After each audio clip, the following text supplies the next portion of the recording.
Hey guys, welcome to Table 10, our knitting podcast. We will be your host today. My name is Renee. I'm Rachel. This is episode 24. We are two sisters from the Pittsburgh area who are enthusiastic about yarn and knitting and like to hang out and talk about it on the internet. With you guys. Yes.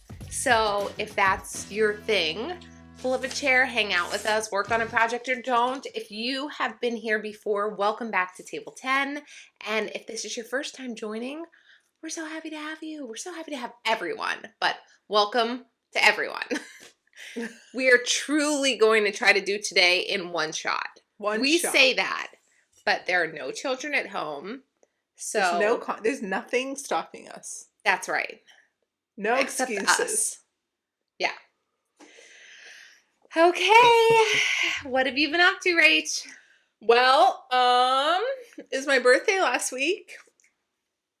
Thank you guys. So many birthday wishes. I tried to say thank you to all of them. I don't think that I did because at some point this weekend I got too busy to keep checking the YouTube.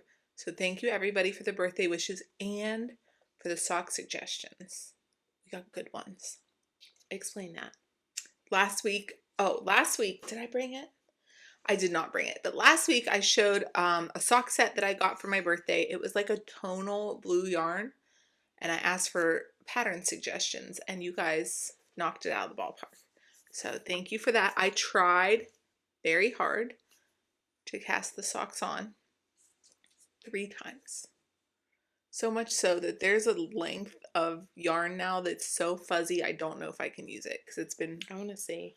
I don't think I brought it. Oh. But it's rolled into a ball just in case.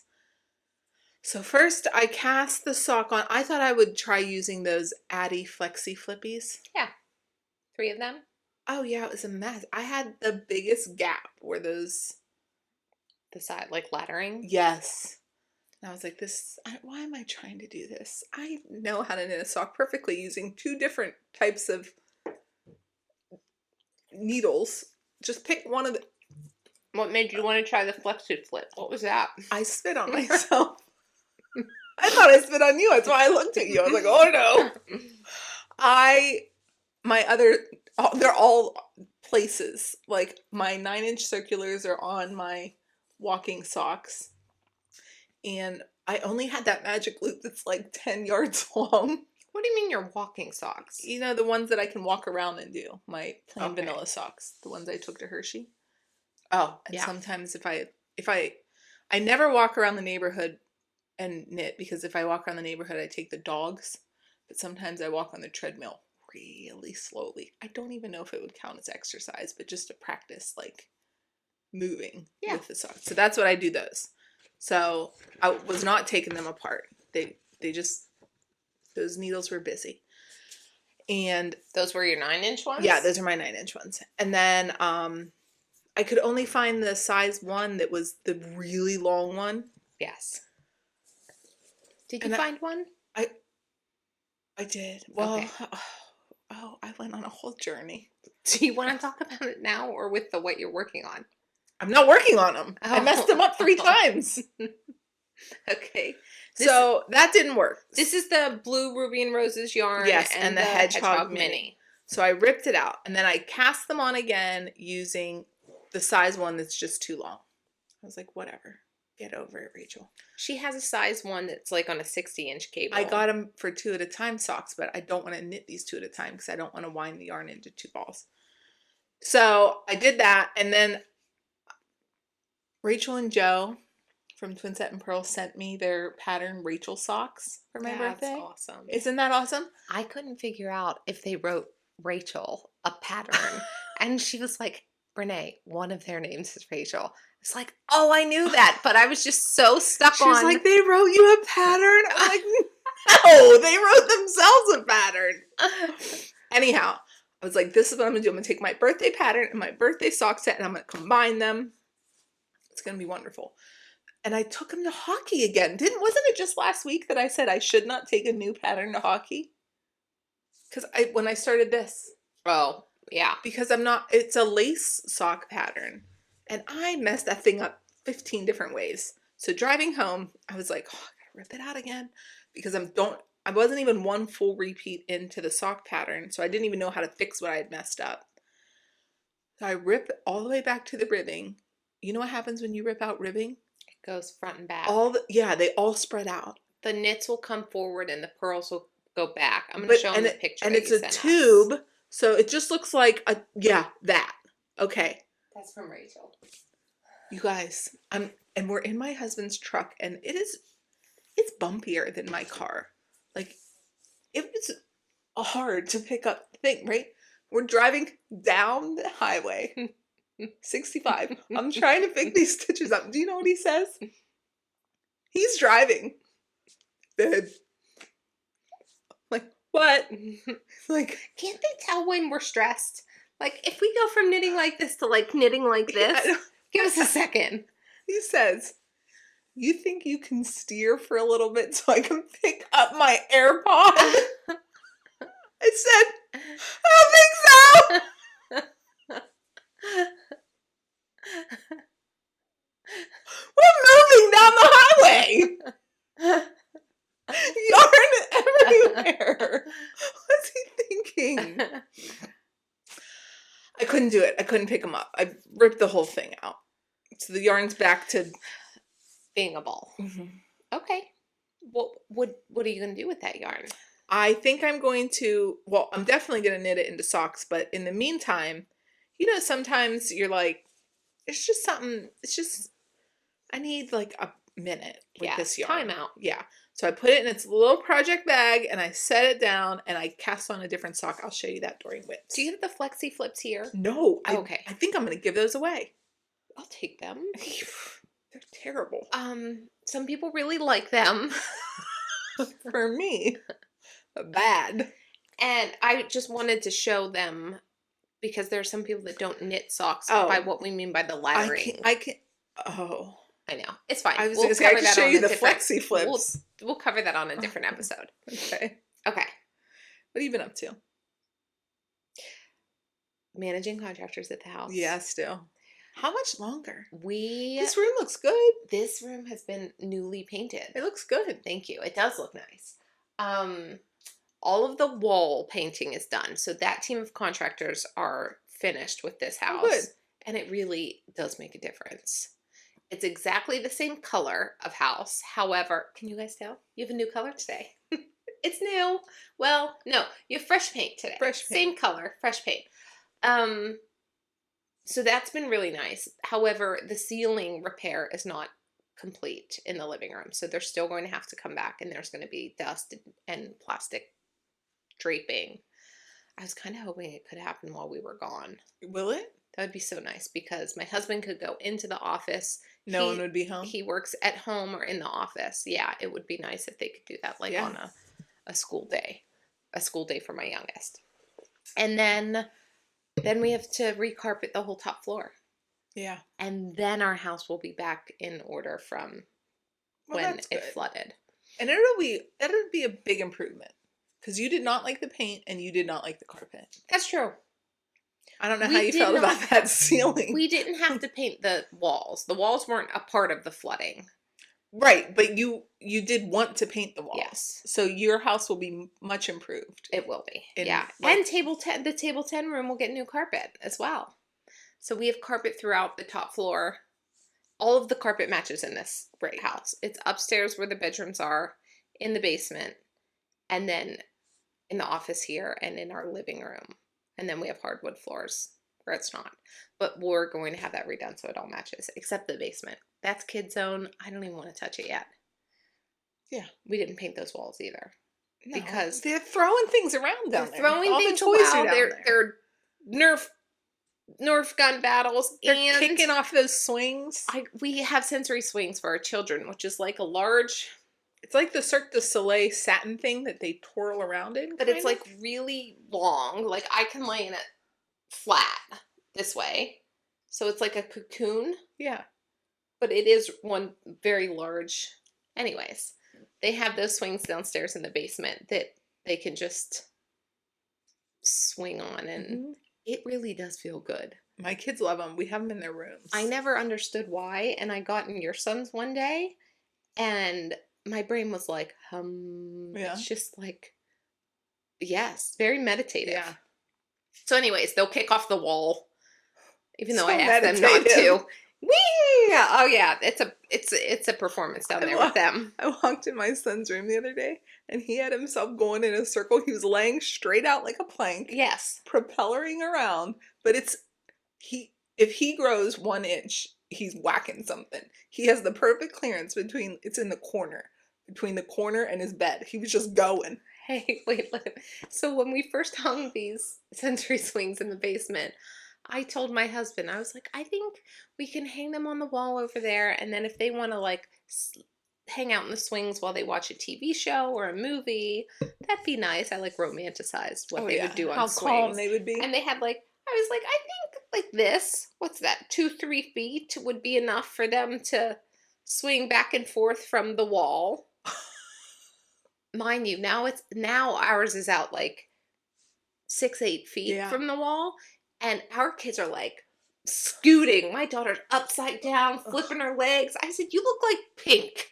You know how Pink does the aerial performances now? She said, "Who is that?" I said, "Let me show you." Okay, so the contractor stuff, we're at a pause right now. We've been up to that. Last night we had a sick kid in the house. One of them had belly issues.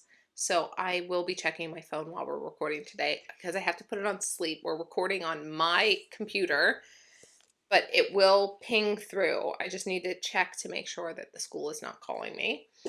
And like the computer will keep going bing, bing, bing, bing, bing with all of my notifications. Okay. So that's the life update. And then the other thing I did last week was go to Knit Pit's Yarn Club. Yeah.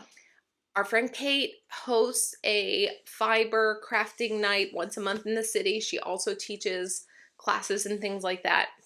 It was her 1-year anniversary, so they had Knit Pit birthday party, and it's always at the same place at a brewery in the city. I met our friend Ruth there and Ruth's friend Jen. Jen is a fiber friend. She doesn't knit. What do you mean a fiber She friend? does not knit, but Ruth says that she is very knit worthy. Okay. So she brought some embroidery, but she said, I don't know how to embroider. I don't know why I would think I could start this here. She could. I'm just going to read a book. Okay. Yeah, so she was hanging out. Do it, She was great vibes. Awesome. Can I show you the swag that I got? Yeah. When you had a chance to sign up for Knit Night, it's free. But there is a option to donate money. So like in support of, nobody's paying Kate for like to support her efforts. And I said the server wasn't working. I was in the car buying the ticket and I was trying to donate like a small amount of money. Server not working. I tried Apple Pay. I tried my credit card. Not working. Did it charge you every time? No. Maybe. I didn't check. So it reminds me. I have a story to tell you about that. So I was like, you know what? Forget it. What I do want is to tell Kate that I'm coming. So I'm going to take the donation off and send the registration. Hope that it will let me register then. Because it was having trouble with the credit card processing issue. Yes. Okay. So then I messaged her and I said, hi, Kate. I want to like monetarily support this effort, but it wouldn't let me put a donation in when I That's registered. Probably good for her to know. Maybe she'll fix something. How can I send you money? Is it credit card? Is it Venmo? Is it cash? She said, oh my gosh, please don't even worry about that. Maybe just buy some swag, some merch. Done. I'm your girl, Kate. So, where did that go, Rach? Oh, here. Okay, so while we were there, I walked up to the merch table. Oh, we were all wearing these little... How cute is this? Like 100 or so knitters, crocheters, wearing little birthday hats. Did you wear that the whole time? I did. Good so did Ruth. Good for you guys. Yeah. We had cake. There were prizes.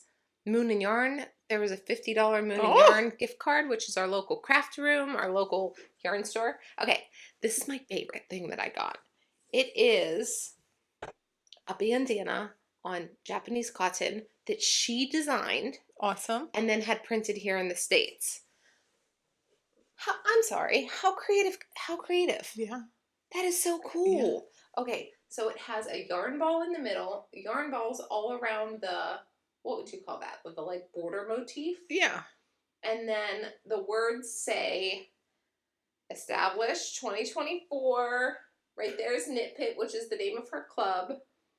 This says make something, and then this one says, well, it's upside down, Pittsburgh, PA.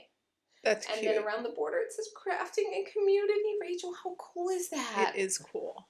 I love it. Here's what I did with mine. I tied it on the corner of my project bag. Why do you have two? Isn't that cute? I thought you'd want one. Oh! Don't you? Yeah! I'll keep it. I was like, did you bring one for show and tell? Oh, thank you. It's so cute. You're it's welcome. Adorable. She only had a few. And I was like, hey, are you selling this? She said, yes. It is cute. It's adorable. It is cute. Isn't that, I love it. So it could be like, yeah, there's it's many. very cute. Yeah. Yes. If you didn't want it, I was going to cut it into a twilly and actually wrap my handle. Oh, no, don't cut it off.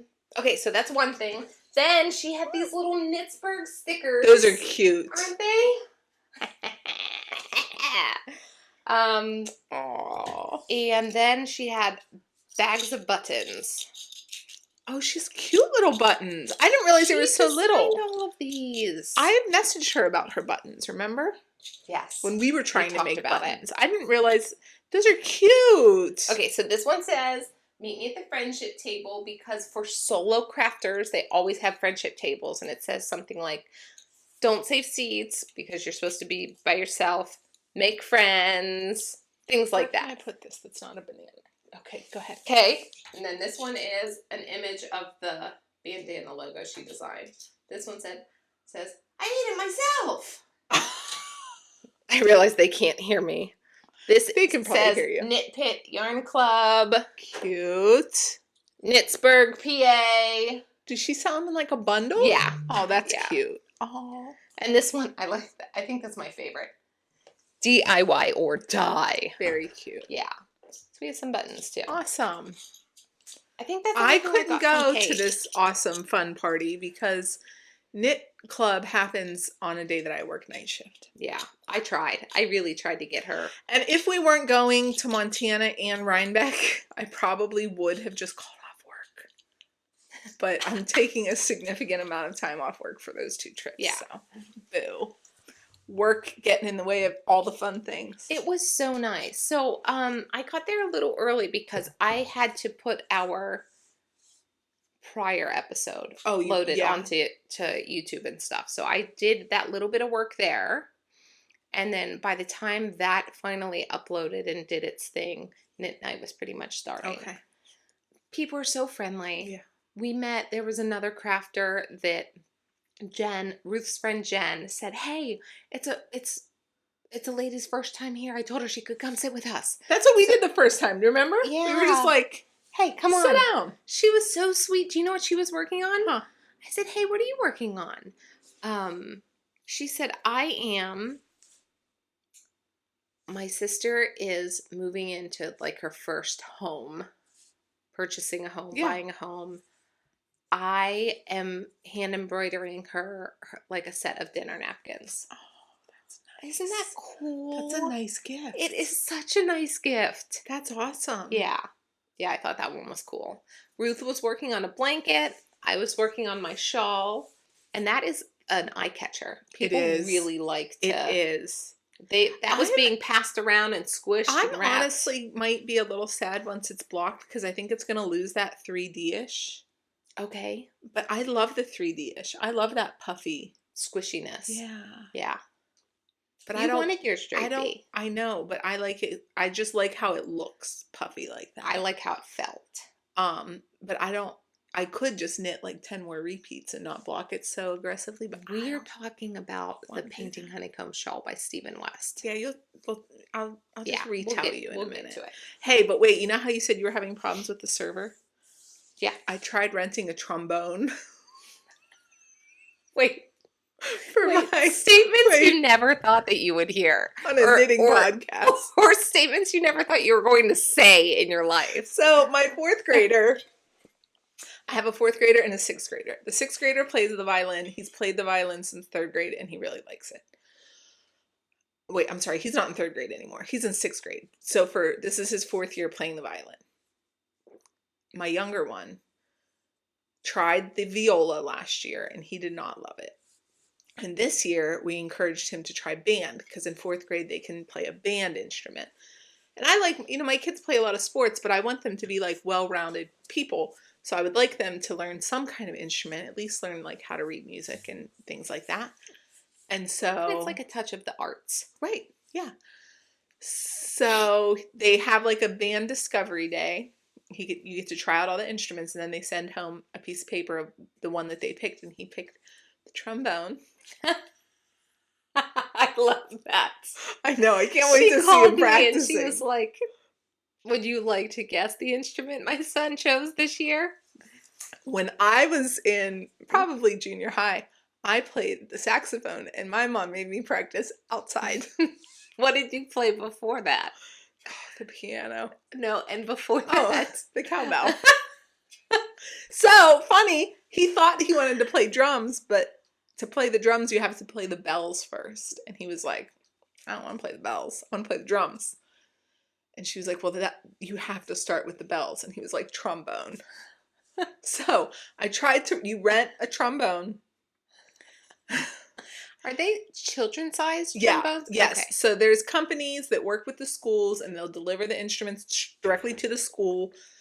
And if it breaks, you just drop it off in the band room and the company will switch it out. And every time they need a new size, they'll just switch them out. Like that's all part of it.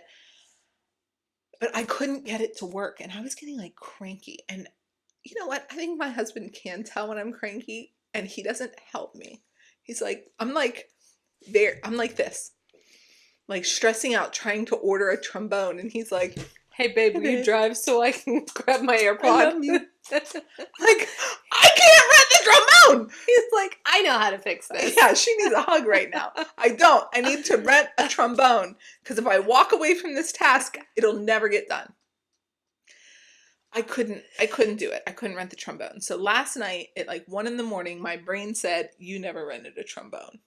You know how that happens? Yes. So I like get up, I look on my phone, I log into my account. I rented 3 trombones. So I have to call today. I assume that they know that the same kid doesn't want 3 of them. I just want to make sure that. That's right.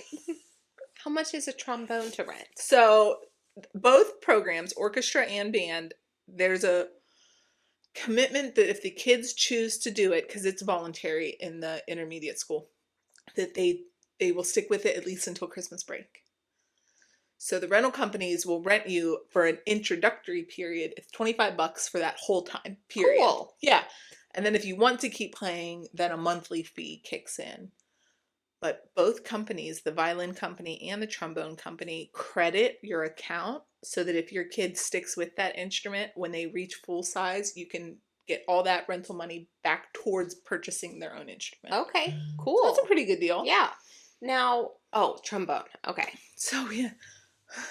The trombone. So, we'll have a proper concert at my house this fall. I'm excited about the you're program. coming. Oh, yeah. Okay, trombone, what have we been up to?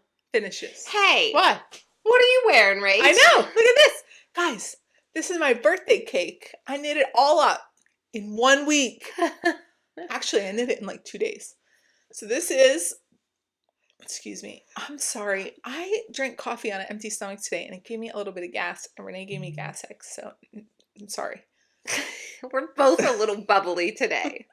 So this is Andrea Mowry's Traveler Cowl. It's beautiful. Thank you very much. And it is made in the hand spun yarn that Stacy Rivera spun me for my birthday and Renee bought for me for my birthday.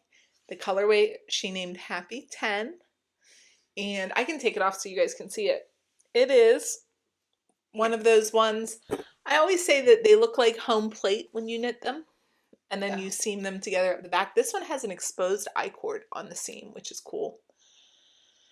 And I believe that the entire Traveler series, because she has the cowl, the shawl, the hoodie, and the shell, which is like a cardigan. I think they were all designed with hand spun in mind. So you can use almost any weight of yarn. She gives you dimensions to knit to. So it doesn't matter what weight your yarn is. This Stacy had marked as DK. But she told me she knit a Traveler out of her hand spun and it was squishy. And this is like squishy. Oh yeah. And it's squishy, but it's light. Yeah. Like it doesn't. It's beautiful. Yeah. Like, is it getting how bright some of the like yellow and oranges are? Guys, that is gorgeous. And that pattern, I honestly don't usually prefer the way that you see purl bumps with color changing yarn, but it works with that. Oh yeah. It like really works. I think it's so pretty. You can see why she designed that stitch like for the hand spun yarn. So I cast this on my birthday. Yep. And what we sat here in this very room, I'm pretty sure last week, and you're like, what I'm going to do is get it just started. cast it on. Right. I was going to take it as a travel project. I couldn't stop. I really, color changing yarn is just like peak Rachel. That's peak fun. I love it. I love it. It's constant, like something. Hey, want a surprise? Hey, you want another surprise? It's like the ultimate, just one more row. I know. One more row. Oh, yeah, for sure. So, and here's the other thing. These. I don't know if anybody on the internet would disagree with that. Maybe somebody, but that's fun. These, bandana shaped cowls, they trick you because they're usually knit in 3 sections. One section you're building this edge, and that's quick. And then one section you're building out the length of it, also quick. And you're like, I'm so close. I'm going to get this done. That third section is tricky. It lasts a long time because they're like really long rows. It's almost like asymmetrical. You're not knitting short again, but your brain thinks you are. So I stayed up late 2 nights in a row because I thought, I'm so close. I wasn't. She said, I wasn't that close. She said, I may be delusional, but I think I'm going to finish this today. The first call, I'm casting on my birthday thing. I'm just going to cast it on, put it away. I'll have it as my travel project. I think I'm going to finish it today. I actually gave myself a sore wrist. I knit so long on my birthday. That's right. Because your birthday, well, my birthday is about the only day that my whole family was like, whatever. I don't know what to do. She won't get out of the chair. But look how pretty it is. It's gorgeous. Oh, so pretty. So I finished this. You did get out of the chair on your birthday? Yeah, we went to Mexican dinner. Yes. Did we move the long arm? No. But there was an offer to move the long arm. There was, but my husband was painting and he said he was not ready. Okay. To be fair, I didn't tell him. I only told you. That you wanted to do that. So he was completely... And all of our friends. Right, but I caught him completely off guard. He was literally like crouched down. In a corner painting. And I was like, hey, want to move the long arm now? He's like, no. No, I don't want to do that. Wait, I had one more thing to say about this. This was knit to the dimensions of the adult medium. Did I say that before? I don't think so. Medium. Hey, how much yarn do you have left? I have enough, I think, to knit a bow for my hair, which is what I might do. Cute. You know, and then you attach them to the hair tie thing? Yeah. Hair tie or like a hair clip. Yeah, whatever. Yeah. But you just... Don't buy those clips. I have them somewhere. I bought them for Gigi when I was making her hair bows. Okay. You just basically, I think, are knitting like a tiny Sophie shawl and tying it into a bow. I think I have enough. Cute. That'd be cute. Yes. Okay. If people want to get this yarn, can they? You could get something similar. It's hand dyed and hand spun, so like the nature of those two things, I think, are that they're always be like spin cycle. Unique. Yeah. But Stacy dyed it and she spun it, so she would do that for you if you asked her. And that's River Rat Arts yarn. Yeah. She'll be linked below, and she's usually in the comments too. You guys can all tell her how beautiful her yarn is. It is beautiful, Rachel. I think I'm going to make that for my daughter. I don't think I have enough yardage of Stacy's, so I'm trying to figure out if I do the pearls in one color and the knits in others, because I've seen people stripe it. Yeah, I've seen that too. I might do that. I have one saved on Ravelry. In fact, when I was making this, I was thinking, I wonder how they did that, but I didn't pay that much attention to actually figure it out. Do you know what I mean? But yeah. What about you? I'm wearing my finished Ooey Gooey. Yeah. This was finished the last time that you guys, no, it was not finished. It still had all of the ends to be woven in. So I finally buckled down this past weekend, and wove in the ends. I think I was probably talking to you while I was doing it. And yeah, she's finished. So pretty. So as a reminder, I knit mine out of the same yarn that Andrea knit her sample in, and it is Spin Cycles dyed in the wool. It's the color changing yarn. It's called Cold Comfort. Cold Comfort. Cold Comfort. Someone put in the remarks they were worried that Cold Comfort wouldn't make an appearance last week. So here it is again. Cold Comfort. Cold Comfort. I love that we have inside jokes with them. I know. Okay. And then the main color is Spinster's Daughter in the colorway Whisper. And the Cold Comfort does color change, but it's apart from the neckband. It's subtle. Meaning, like, in here there is variation and it is changing, but from afar it reads more solid. Yeah. Don't you think? I do think. And then same with the... Yeah. I followed it to pattern. I blocked aggressively because what I did, the modifications that I made were dropping down or bumping up a needle size. Smaller or bigger? I went up a needle size. So it called for bigger a 4. Needle. I used a 5. Okay. And then I did some body shaping. So I brought this in because when I was trying it on back here, I was like, wow, that's a lot of material. Did you do the front fit or the back or the regular fit? I did. What does she call that? Front dominant. Yes, I did front dominant. Okay.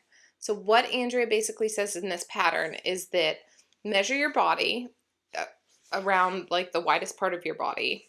For me, that's my bust. And then find the midline and note how many of those inches are on the back, from the midline to the back, and then midline to the front. And if it's 2 inches or more, use the front dominant. Yes. Yeah. And is it body dysmorphia? I don't know. I thought, I don't know if it's going to be 2 inches. I have boobs, you guys. It was more than 5. I was like, measure. Okay, front dominant. Oh, I did. Well, no. Well, my husband did. He helped me measure. Yeah. But, okay, so I did the front dominant version, which means, in essence, for those of you who've never considered this in terms of garment construction, the sides, it's usually usually split evenly. The sleeves are usually right in the center. Right. Let's call it 300 stitches for a project. You'd put 100 in the front, 100 in the back, and then 50-50 for sleeves, right? Sure. But like whatever's in the front for your body, same in the back. But front dominant more in the front. Yes. More room in the front. Which front. makes sense because I have more body in the front. It does. When I heard she had done that, I thought, ooh, that sounds nice. Yes. So, but still, even with that, I felt like I had a lot of material behind me. So I did want to do some shaping. So I did just very gradual decreases. But then my ribbing was like... Oh, yeah. So it was looking, before I blocked it, it was looking like this. Yeah, mine looked like that too. So I really aggressively blocked that bottom band, the hem ribbing. And I think it's great now. It's dark, so it's a little hard to see. It is pretty. I like the fit. It's just really oversized enough for me. Technically, it's recommended 2 to Not a lot 5 of ease. inches of ease. I like my sweaters larger than that. So I went up to, had I made a size 3, I would have had 5 inches of positive ease. Okay. And I think she recommends like 0 to 3 or something like that. It's very low Yeah, for this it is pattern. low. So I knit between a size 3 and a size 4 because I wanted a little more. Yeah. And I'm really happy with it. It's a really comfortable yarn. Did you cast on the recommended number of stitches for your arms? Yes. Yes. Probably. Well, I say yes, kind of. Because you don't know if you're a 3 or a 4. I was at a 4 at that point. Yeah. So I cast on the recommended number for a 4. Yeah. And one of the sleeves I decreased at a different rate. And I was like, I don't care. We're going to keep going. And then I just blocked them to the same size. I can't even tell now which one it was. Yeah. But yeah, I'm really happy with this. Cute. Super comfortable. Very cute. That yarn is very comfortable. So it is Montana photo ready. Yes. We're ready. I am paranoid that I'm going to forget mine. Oh, that's likely. I thought, how quickly could my husband get it to me? Could you like overnight something to Montana? I don't know. I don't know. You want to see something else that I finished? Yeah. Speaking of being paranoid that we're going to. Hey, she did it! Paranoid that we're going to forget stuff. This is what I got Those paranoid are I would pretty. forget. Isn't that pretty? You inverted the colors. I did. I love them. So, ooh, I like that, Renee. Me too. Knitting up this gauge swatch. Can we tell on camera? Barely. Like, that has more color than it's coming. No, yeah. It has a decent amount of color, and it's pretty. It is pretty. So it goes from, like, pink, purple, light green, teal. Almost a sagey green, but the lightest. It's so pretty. Thank you. Look at you. I'm proud of you. So those are my knit night coasters. Those are done, blocked. I did this, the chart was not... It was difficult. It was not well written for my brain. Yeah. That is not how I want to... And once I got the hang of it... Yes, I agree. I was like row 5. No, I'm sorry. It was like row 8. It was row 8. It was row 8. Because row 8... Well, probably row 7. Because row 8 was all the main color. You had to get through one whole section before your brain could, like, comprehend that chart. Yes, because it was like, knit this one stitch, but never knit that one until you come back around to it in the next row. Knit this one stitch, and then repeat this part of this pattern, and do this pattern, and then knit this one stitch. And then repeat this part before you go on. I was, yeah. Yeah. Here's the other thing that I'll say. The reason that I inverted this, the chart, I need charts that are shown both ways. I know. I will say. Wait, I need a color work chart that is main color dark, contrast color light, and main color light, contrast color dark. So that no matter which yarn I'm using, I have the chart that my brain associates with it. 99% of the people out there are never going to see this pattern because you cannot buy it. You have to take the class. Right. So, but you know what I'm talking about. Have to worry about it. In terms of charting, I really appreciate when designers give you the option of here's a dark and a dark color. Light. Yeah. Yeah. So you inverted it because that's how the chart was written. The main color light. Yes. I didn't want. Yes. Yeah. Yeah, I'm really happy with it. I was worried I was going to run out of cold comfort. Cold comfort. So, but I think I am going to do the ribbing in the whisper. Yeah, in the darker color. So what would be so pretty. So the class that we're taking with Andrea and Mowry is called Fearless Steeking, and basically we made just a large swatch because the class will teach us how to secure these. Where am I going? This is the steeking column here. So the class will teach us how to reinforce these edges before we cut the fabric, and then how to pick up ribbing, which could, in a garment project, be a button band or whatever. Right. Or people steek sleeves too. And people steek. Yeah, you mean like knit The this as whole, a tube. yeah. Yes, right.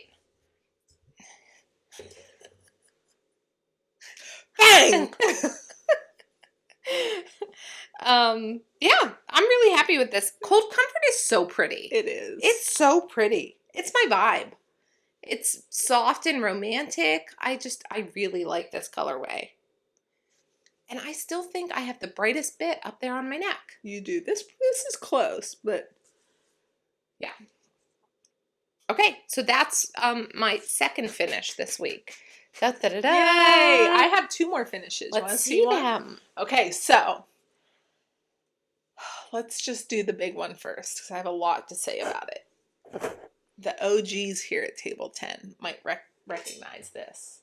But I did finish the Weekender Crew. So this is the Weekender Crew. It is a pattern by Andrea Mowry. I started knitting this in April. It feels nice, doesn't it? It does feel nice. It's knit in Durarum Natura's Robinson, which is a wool cotton blend. Mm-hmm. And I got it on sale from an online shop. And I don't know. Do you have scented wash? Mm-hmm. Wool wash? Lavender. I can smell it. I don't know if this is just the nature of this yarn. It is naturally dyed, or if this yarn was sitting by a window. But every time, they're all the same dye lot. And every time I change skeins, it stripes. And then it like ombres back down. That's why I think it might be a case of the outside of the ball got sun bleached a little bit. Oh. So you can see like here there's a stripe. So we have a stripe here. We have a stripe here. And then up on one of these shoulders, I had to start a new band. There's a stripe. And on one of the sleeves, right here, there's a stripe. Oh, yeah. It's driving me crazy. So I'm dyeing this thing. Okay. Okay. So. Rachel, this feels so nice. It feels so like good. A high quality, heavy sweatshirt. Yes. If it was, in the best way possible. It blocked out beautifully. I have to tell you, when I knit this sweater, Renee thought I was being dramatic. I knit this neckline and tried it on for her, and she was like, I was like, I know, I don't know what's going on. It blocked out perfect. It did. It fits great. I just cannot stand the striping in the yarn. Okay. It's driving me crazy. So Renee and I are going to dye it. What weight is this yarn? I think it's a DK. Okay. I was going to send it away to be dyed, but I'm afraid, you know, if this thing's going to felt, I'm going to felt it. I'll do that myself. They're not going to felt it. That's what they do. I looked and looked and looked on that page, and I saw 0 wool being dyed by them. I saw cotton. I saw linen. But then they have dyed yarn. I don't know what it was made out of, but they had yarn at their stand. I'm doing it. Okay. So Renee and I are doing it. I've already been on YouTube. I've already figured out how to make my temperature of my oven get to 200 degrees. Yeah. We're doing it. Okay. I bought 5 pounds of citric acid. Love it. Don't have the dye yet. I wanted to talk about colors with Renee. I have the dye. I don't know if you have the dye. The dye that I have isn't actually the dye that I would buy for this. Okay. I feel like maybe you also have the same dye that I have. What do you have? I thought you had jacquard. I have both, but Dharma makes dyes for ice dyeing with soda ash, which is what we have, yes. I think. And they make acid dyes with citric acid or vinegar for wool, nylon, and silk. Colors? Yes. Fun! What color do you want it to be? Well, I have another boo-boo on this sweater that I haven't yet pointed out. Okay. Let me show you my last finish, and then we'll just talk about what I've done. So I made a ribka. Do you want a little eyeball for her? This is no. I have them upstairs. No, I don't want one. This is the fish pouch, and I sewed a little cotton drawstring for it because I want it to, Renee and I will show you, we bought redesigned project bags to take on our trip, but I want to put my AirPods in it so that they're easily accessible because that little pocket in the front of it is, I don't think, big enough. So. Hey, we match. It's very close. Yeah. I don't know what I was thinking. With which part? I blocked these together. Oh. So I have a fish outline right here. See her? It's not funny. There's the fish. There she is. And somewhere on, yeah, and right here. So I think we have to go darker. I think we have to go at least this dark. I think that was meant to be. Like, it was just the confirmation. That was the push to just dye the sweater. Yes. Because I really like the way that the sweater feels and fits. Yeah. But the color of it's all wrong now. Okay. So we're going to dye this, but this is complete. This took me forever, mainly because it sat around for a long time. And this is my other finish. That's adorable, Rachel. My AirPods fit in it real perfect. And I bought a little lobster clasp. I'm just going to sew it on so I can onto my bag. Yeah. Because I think it only needs to be about that long. Yeah. Hey, did you make any modifications to this pattern? Honest to God, I can't remember. It's so long ago. So I knit a size 5. I only know this because of Ravelry. I knit a size 5, and I think that I knit the body according to the instructions. It's bottom up. I want to show them the Ripka pouch. Because I realize we're not editing. Yes. Ripka pouch. So the Ripka pouch it calls for a fingering and a mohair. This is the scraps of my T number 1. This is Farmer's Daughter Confluence cotton. Cute. It's a fingering weight, and I held it double. Okay. Because I wanted it to be substantial. Yeah, she's thick. I mean? Yeah, she's squishy. Okay, so that's this. This color is Namu. I believe that I did not modify anything except I picked up, and I put it in my Ravelry notes so that I remembered myself. I picked up a couple extra stitches for this arm too, because same problem as the Ooey Gooey. So this is the Weekender Crew. Would you say that? This is that's the Weekender Crew. That's the pattern. I did not do those pockets on the front. I forgot those pockets existed. I did not do the pockets, and I picked up a couple extra stitches for the arm. And then I just decreased at an even rate, basically. You can see the shape of the arm.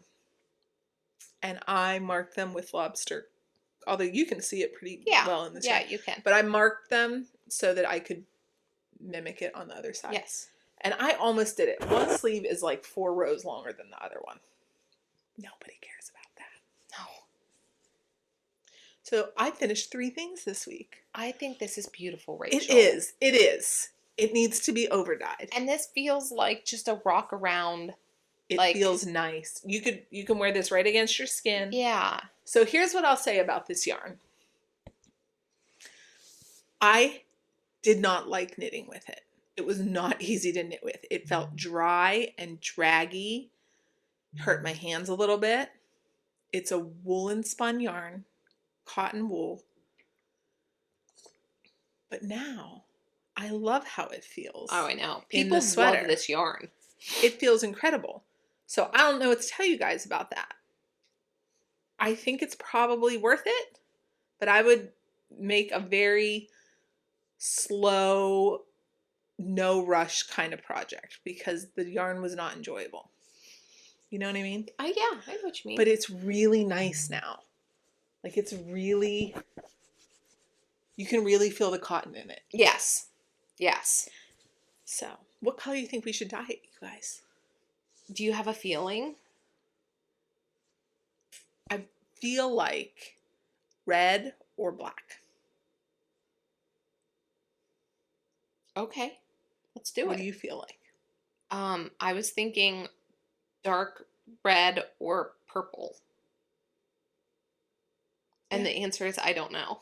Well, here's the thing. I don't want to worry about color theory. That was the I don't know So part. I don't want to make it like yellow or green or blue or we could make it yellow. Well, it would turn orange. Right.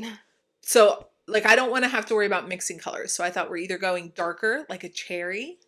Yeah, I think almost I would, like this? no, this is like maroon, like cherry.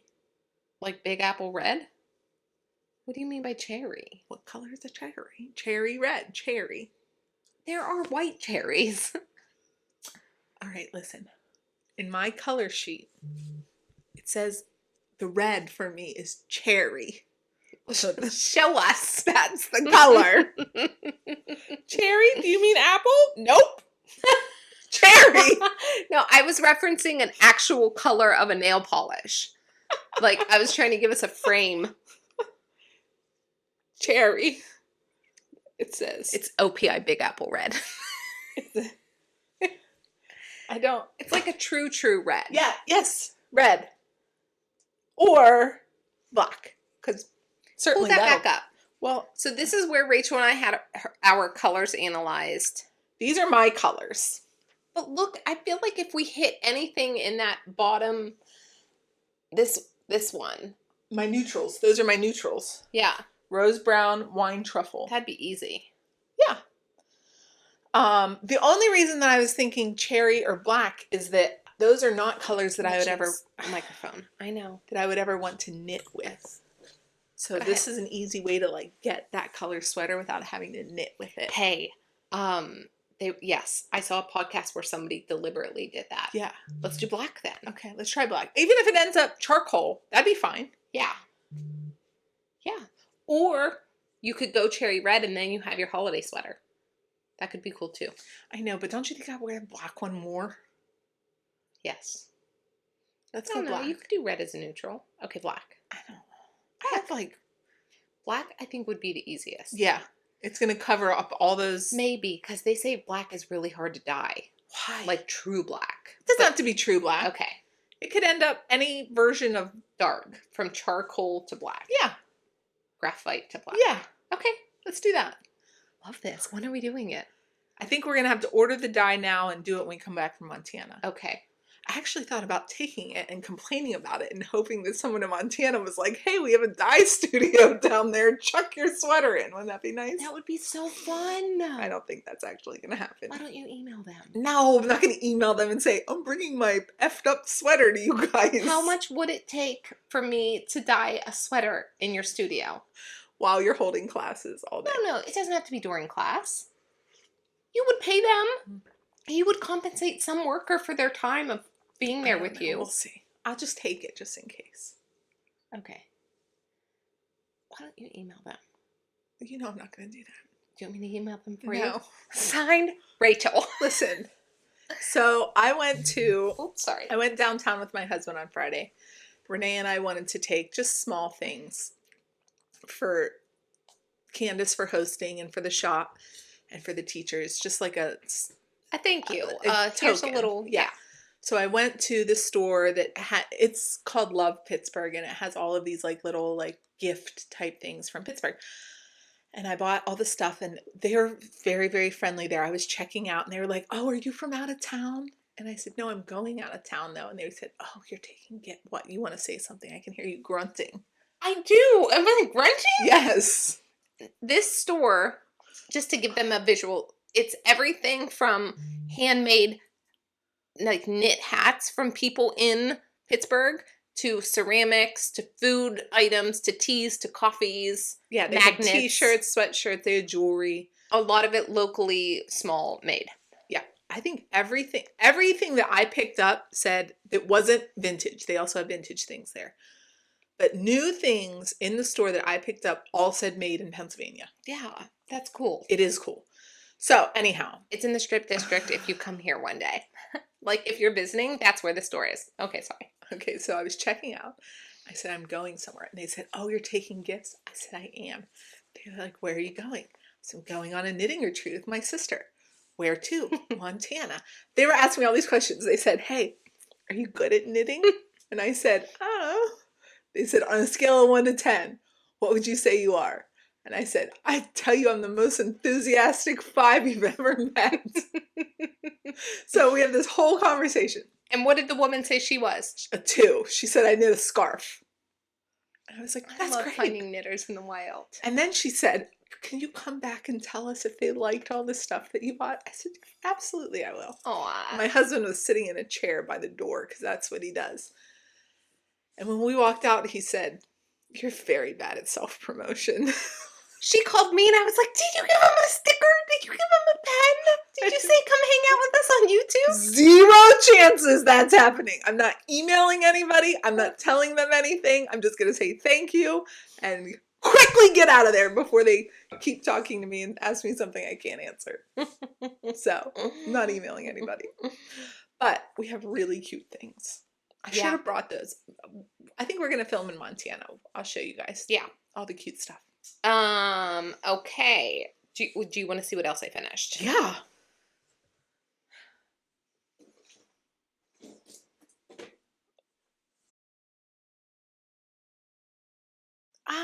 Maybe it could be a work in progress. It's done. It's off the needles. Yeah, it's done and it's blocked.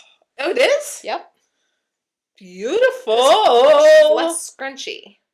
Yes, she is. But she's still 3D-ish. That makes me happy. Yes, she is. The only thing I have to do is clip these off.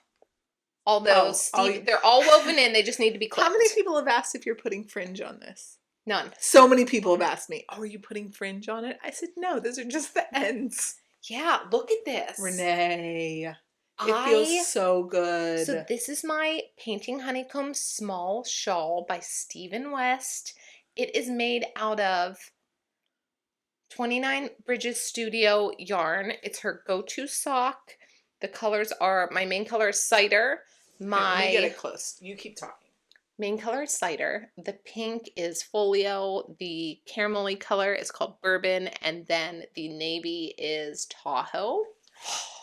And where is the yarn here? I have a lot of yarn left. Oh, I love it. I love it. It's very I was nice. wrapped up in it in my closet when I was taking it off the blocking boards, the blocking mats. It's funny the way you said that. What? In my closet. I was just running. I was like, sound like you went in there. I did. Yeah, I'm really happy with it. It blocked out so well. And here's what I will say about blocking though. I was like, oh, I'm just going to pull it this way and pull it that way. It was a little fussier than that only because I am so particular. Can you see how these are like perfect little honeycombs? Yeah. You have to kind of shape it like that on the board because when I first pinned it out, they were looking like this and then I couldn't get it enough the other direction. So I'm so happy with this. Here she is. It's beautiful. Thank you. Did she block out? Did he give you dimensions? I don't even remember. There are dimensions on there. Did it block out to the? Okay. I don't know. Yeah. Oh, I know. Gorgeous, Renee. I know. Gorgeous. What side am I on? This one. Yeah. I know. It's one hard. Side is like it's so hard longer. when you're in the camera. I know. Yeah. She's beautiful. Thank you. Beautiful. I am so happy with this. And I'm happy that it's done before we leave. Yeah, like off your off my needles, off my brain. Yeah. It's just done. Did you stick to your one color a day or did you get close to the end and start zooming?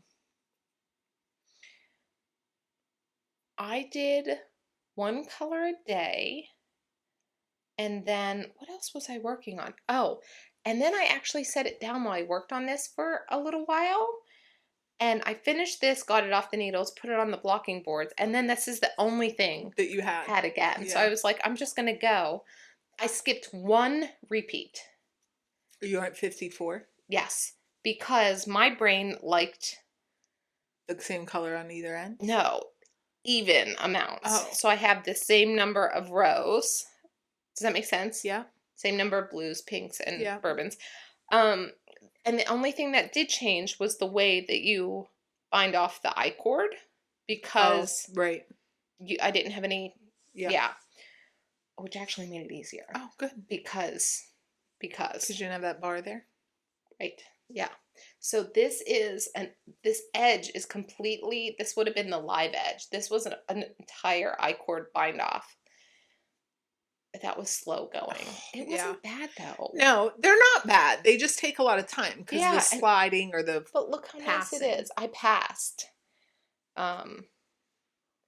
Yeah, I'm so happy with this. It looks gorgeous. Beautiful. Look how much material that is. Yeah. And that's a sweater quantity for sure. as I was knitting, it was laying on me, and I'm like, oh, this feels so nice. Yeah. It's just very nice to snuggle up with. I will not travel with this to Montana because same thing. I'm afraid something will happen to it, or I'll forget it there before we get to Oh, yeah, that'd be Rhinebeck. terrible. I am taking mine to Montana. Because you'll be working on it? Because it's a mindless knit for me now. Oh, yeah. Yeah. Yeah.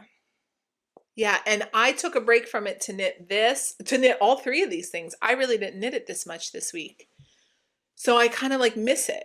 Like I picked it up yesterday and I was like, oh, I miss you, little shawl. That did become my mindless knit. Yeah. Like when we were Yeah. watching TV and stuff, it's just easy to work on. Yeah. Do you want to show them yours? Yeah, and then we'll start whips. Are you done with finishes? Yes. Okay, so I'll show them mine and we'll kick off whips. I have no whips. Oh, you Well, don't? okay, no, that's unfair. 3. Okay. Okay, so here's mine. I got tired of counting, so I put a marker at 30. So this is 1, 2, 3, 4, 5. I have 36 That's what I repeats did. done. Yeah. So here's mine.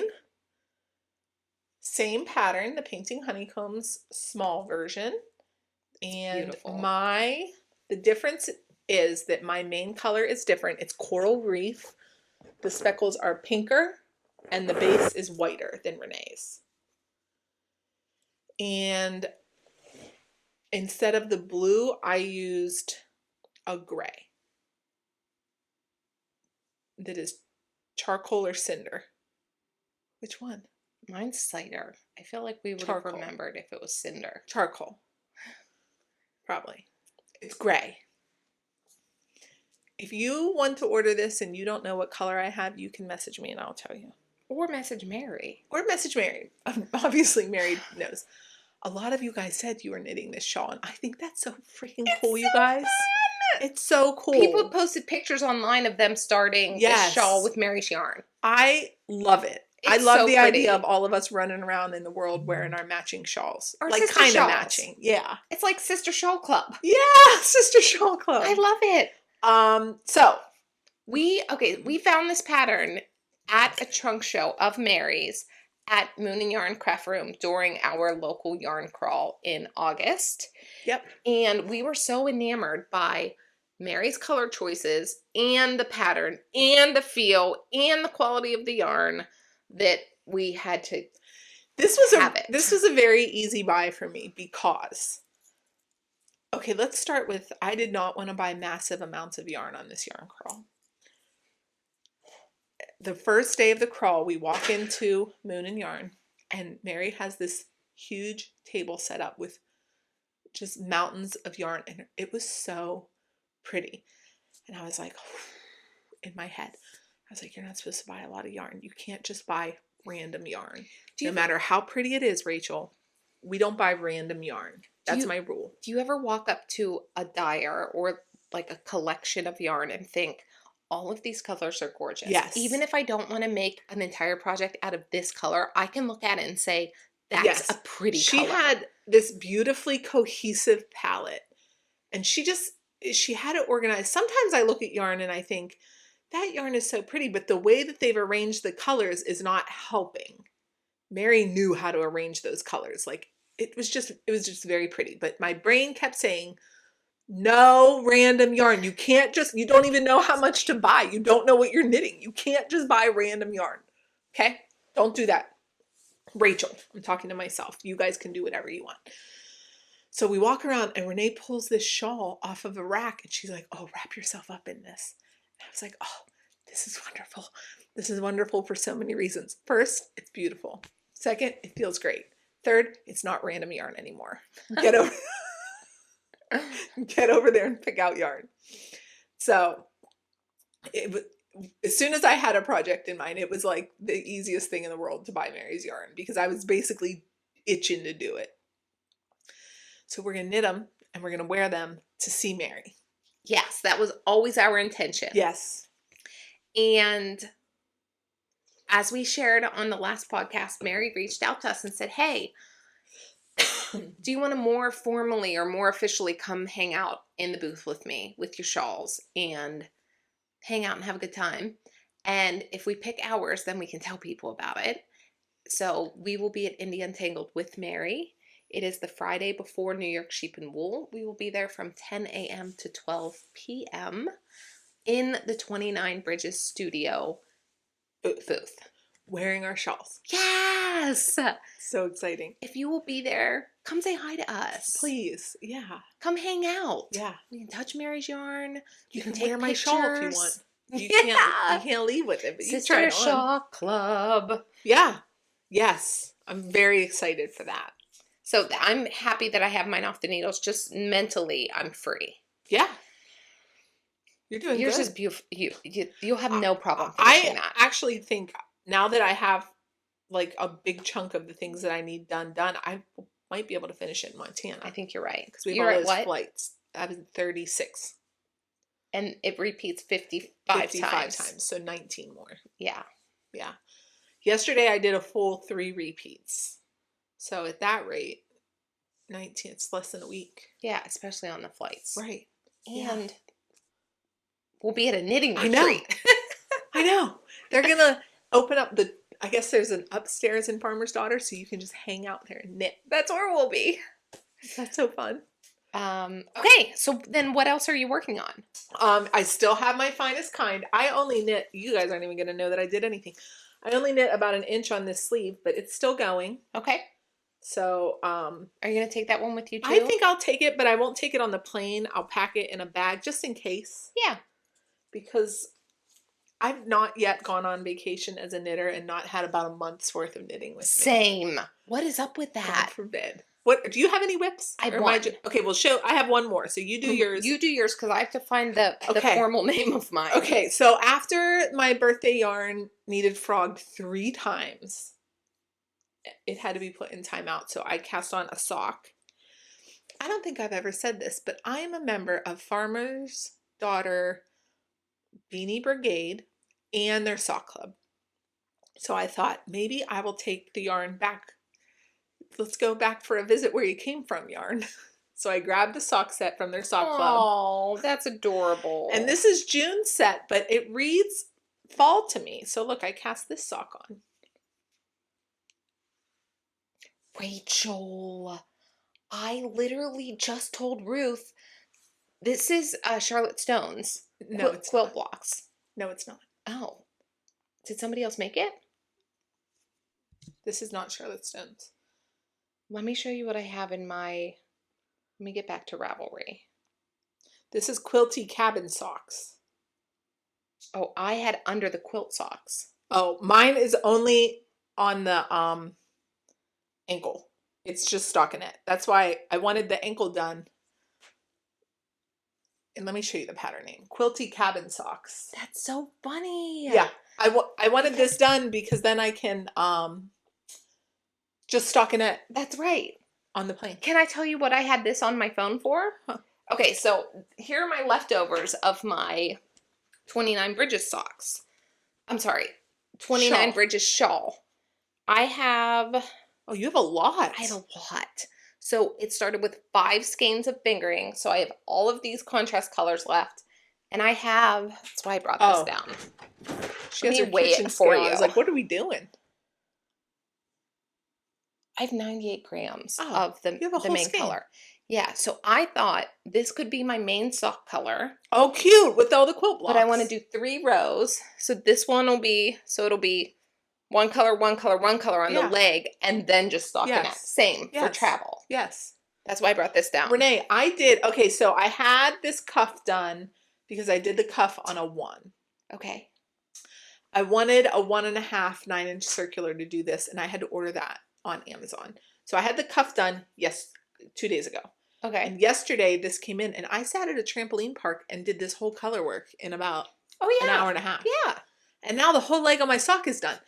This is the best way for me to... What's happening? I'm sweating, so I'm trying to get my hair up, but I am trying to do it with the chopsticks. That's what I have.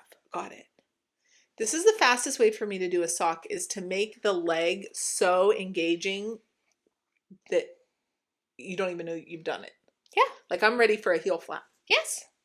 Isn't that nice? It's very nice. Okay, so let me show you the yarn. The yarn is called Twin Rattlesnakes. That's the colorway, but this is a sock club. Oh, there's my little circular for when I have to cast on the next one. It's a speckle and a little bright orange mini. Isn't it cute? She's going home. She's going home! And it's a fallish sock. For sure. Yes. What's this color called? Well, the set was called Twin Rattlesnakes. Okay. I don't know if they they individually color them because it's kitted up, and it's a club. It's a club, and this is a really good deal, you guys. If you want to be in like a sock club, you get a set, so you get a full skein and a 20-gram mini every month. I think it's $30. Don't quote me on that, but it is a deal. Okay. And it's like a year-long club. You sign up in November for them to start in January. And there's like a inspo. I think this year it's a book. And so when you knit your socks, it looks like a set. You've knit like a collection. Yeah, and they have a Discord and they give away prizes if you like knit them, if you keep up with it. Yeah. It's like a year-long knit along. Let's try to do it next year. But I would love to because I'm not good at keeping up with them, but they're gorgeous. So how funny is that we both like had in mind? Is it funny? We never talked so about predictable. it. No, we didn't. And we found the same. It's very close. It's very close. But you know what's funny, Rachel, is that I wanted. So see how on their stock photos they have 2 repeats? I want 3 repeats only so that I can get all 3 colors. Yeah. Well. And I was wondering how it would look with a speckle background. And you just showed me. It's going to look beautiful. I know. I was a little bit worried, but the Discord's really helpful because I just went back. You can knit any pattern you want. So I just went back to like June and July and checked out what people knit with this set. And I was like, no, that's going to be good. It's gorgeous. I love it. Thank you. Let me weigh this because I want to know if I have enough to do toes. Oh, sorry. 17. So I have enough to do toes. Yeah. I only used That about was 20? Yeah. Well, I didn't, it was 20-ish. Okay.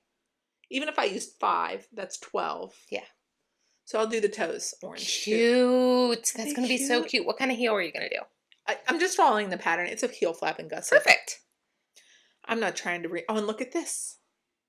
Oh, yeah. I can never find stitch stuffers. Does anyone know them that fit on a size 1? None of mine fit on a 1. They fit on the 1.5. So I got this little thing and I just lassoed it up. Yeah. Love it. I'm real excited about this. So wait, you did the color work on the 9-inch? I did the color work on a 9-inch 1.5.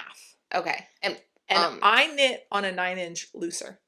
Yes. If you were going to knit the color work on like Magic Loop, I'd probably go up to a 2. Because I knit Magic Loop tight. What's the pattern call for? 9-inch. A 9-inch wide. 1.5. Okay. It will actually tell you. I think it tells you. I was reading another colorwork sock pattern too, so I could be confused. But some pattern said, if you don't like 9-inch circular, at least do it for the colorwork part, and then you can go back to your Magic Loop, which is what I did. Yeah. So those will probably be the 3 whips that I take to Montana, and I really don't want to take my needle set. So I'm just taking. They have needles there. Right. We're going to a knitting retreat. Right. They'll let me buy what I need. That's right. Happily, I'm sure. Okay, so this is a future project of mine. I do. Oh. But just like checking this one off. Because I think, wouldn't that be so cute to have a little set to wear that day. This is going to be the only barrier for me if I want to look at these colors some more. They're gorgeous, but sometimes it's just maybe just give them a break. I don't know. We'll see. But look how much yarn I have. You're going to look at them again because you have all that yarn, but you don't have to cast it on right now. Yeah. There's no race. Whoops. Sorry, guys. We keep knocking the table today. So let's see your whip. I think she's in here. Yeah. This is my Goodwater & Co. project bag that Rachel got me. What did they call this one? I think that's a shawl. something? Okay. In here, I have started the Cityscape Cowl by Tori. Oh. This is an all-over cabled cowl. Mm-hmm. Let me get the pattern for you. Let me see. Wait. Let me get the picture. Here we go. Oh, okay. Cityscape. It needs to block Cowl. out. I was like, I don't see. Well, this is what I would like to talk about. So this yarn is the Upland Fiber Co. Mohair in the colorway Saddle. Rachel and I got this yarn at Maryland Sheep and Wool. I got one skein of it, and then I went back and ordered another skein because I knew I wanted to make this cowl. However, this yarn has a very obvious twist. Yeah. Can you see the... Yeah. Will you hold that up so that they can see the...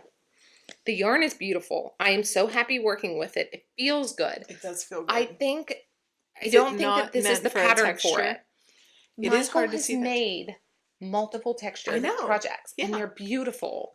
So I think I'm going to pause and can you hold that up for them too, and stretch it a little bit so that you can actually see the cabling.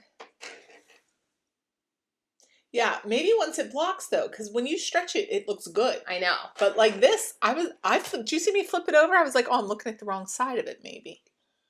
But look, once you stretch it out, you can see that nice. So I think I might block this. Yeah, like a swatch. Yes. Because the thing that I like about her Cityscape cowl is that it is closer fitting on the neck. I like them. I kind of like to be snuggled up in. You want it to sit more like this. Yes. And I imagine I want to wear this under a coat, a trench coat, a pea coat. So I think I'm going to pause and block it before I move on. If this doesn't end up being the pattern for Michael's yarn, I would like to make a accessory, either like fingerless mitts, a hat, something like that. My goal was to get it done in time for Rhinebeck so that I could take the apple to the teacher and be like, hey, look how beautiful your yarn is. Look what I made. Yeah, but I have to figure out. Well, if that's not the pattern for it, there's infinite amount of patterns laying around. You'll find one. Yeah, but the yarn is really, it feels nice. Yes, it does. Feels like nice. You can feel, I don't know, just feels got that nice. Mohair in it. Yeah. It is, I believe, 70% merino, 30% mohair. Yeah, so that's my one. But it was fun to do cables again. Was it? Yeah. If I continue on this project, though, it is a left crossing cable, right crossing cable. It's the one where you have to take the first stitches and put it in the back. That's my not preferred one.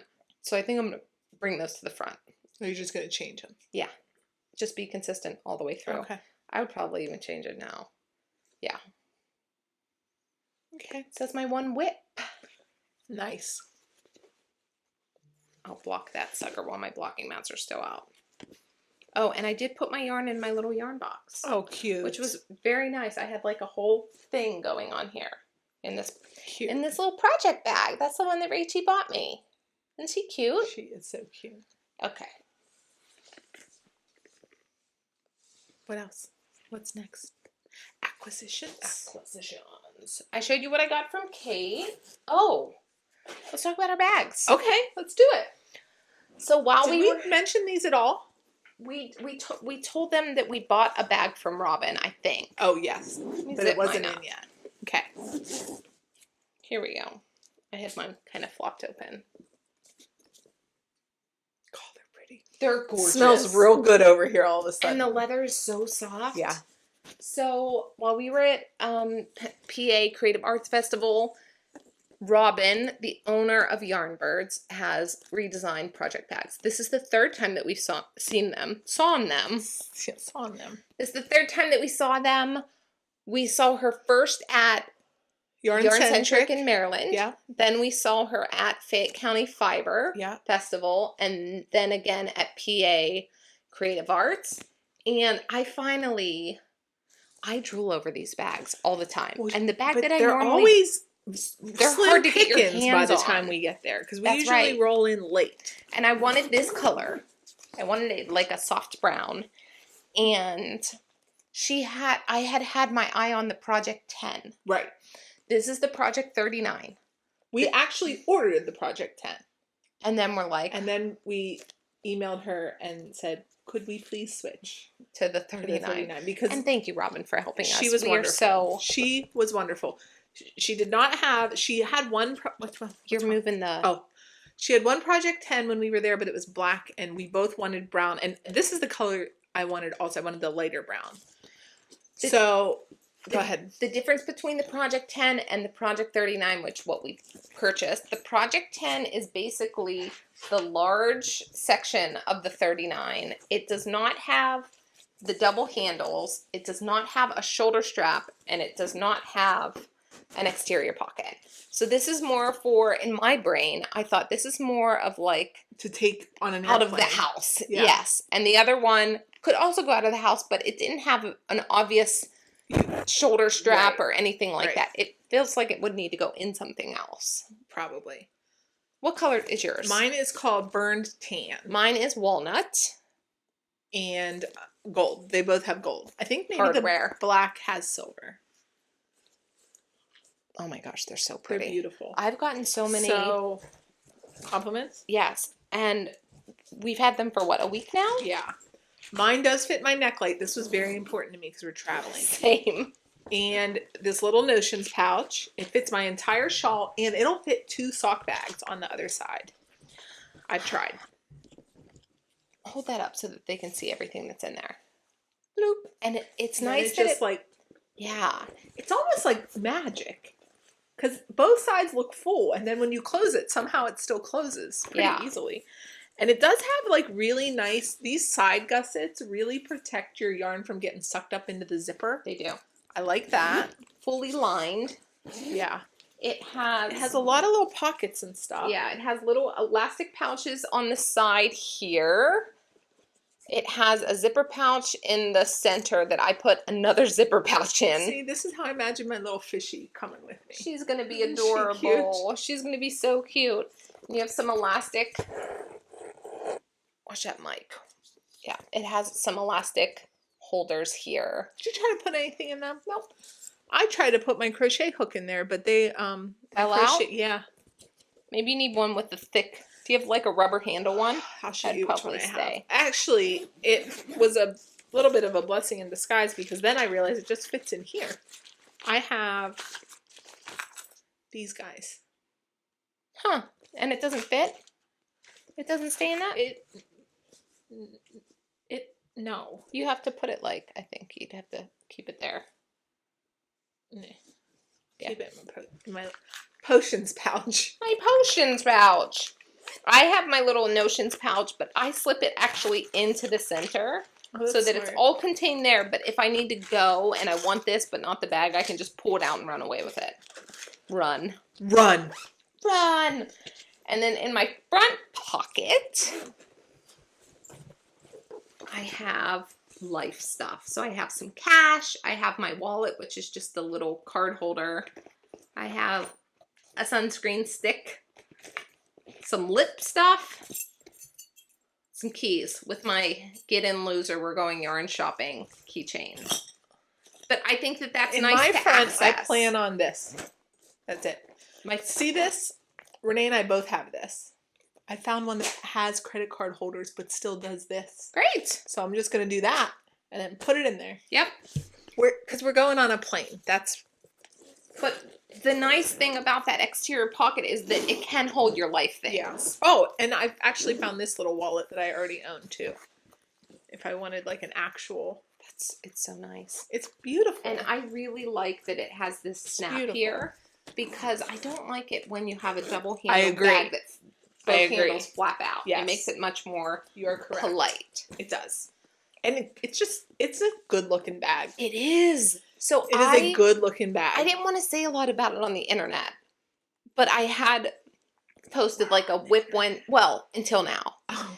I did post a whip Wednesday. I posted just a picture of my knit night outfit, And I got a lot of people in my inbox saying, "Psst, where'd you get that handbag?" I know.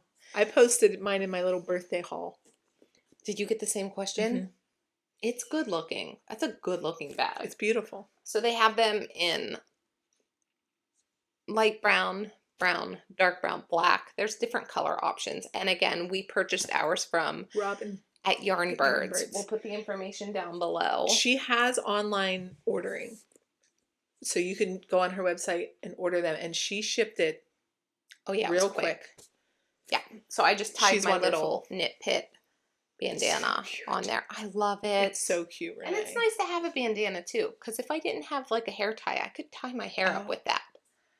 Okay. A little smaller. Yeah? Yes. So Rachel and I, being as extra as we are, couldn't stop at just one, because if we love it, and we have to have more. Right. More is more. That's right. So this is the Project 39. That can hold That a is lot. the exact same size, the main part, as a Project 10.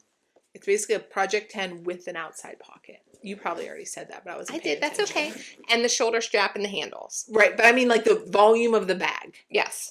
Is a Project 10 volume. This is the Project 9, which is a step down in size from the 9 or 30, from the 10 or 39. Do you want to hold yours up so that they can see the difference? No, you're 39. Oh. Mine's still unzipped. Because I think this would be helpful in terms of trying to decide, which one is right for you.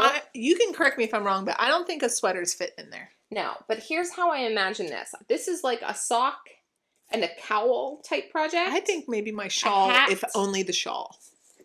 I would put the balls on one side and the shawl on the other. I think it would be too much for this. Look. Yeah. Put that one over here with the shawl. Put that one over here with the shawl. Look. At the end, I think that this would be too much.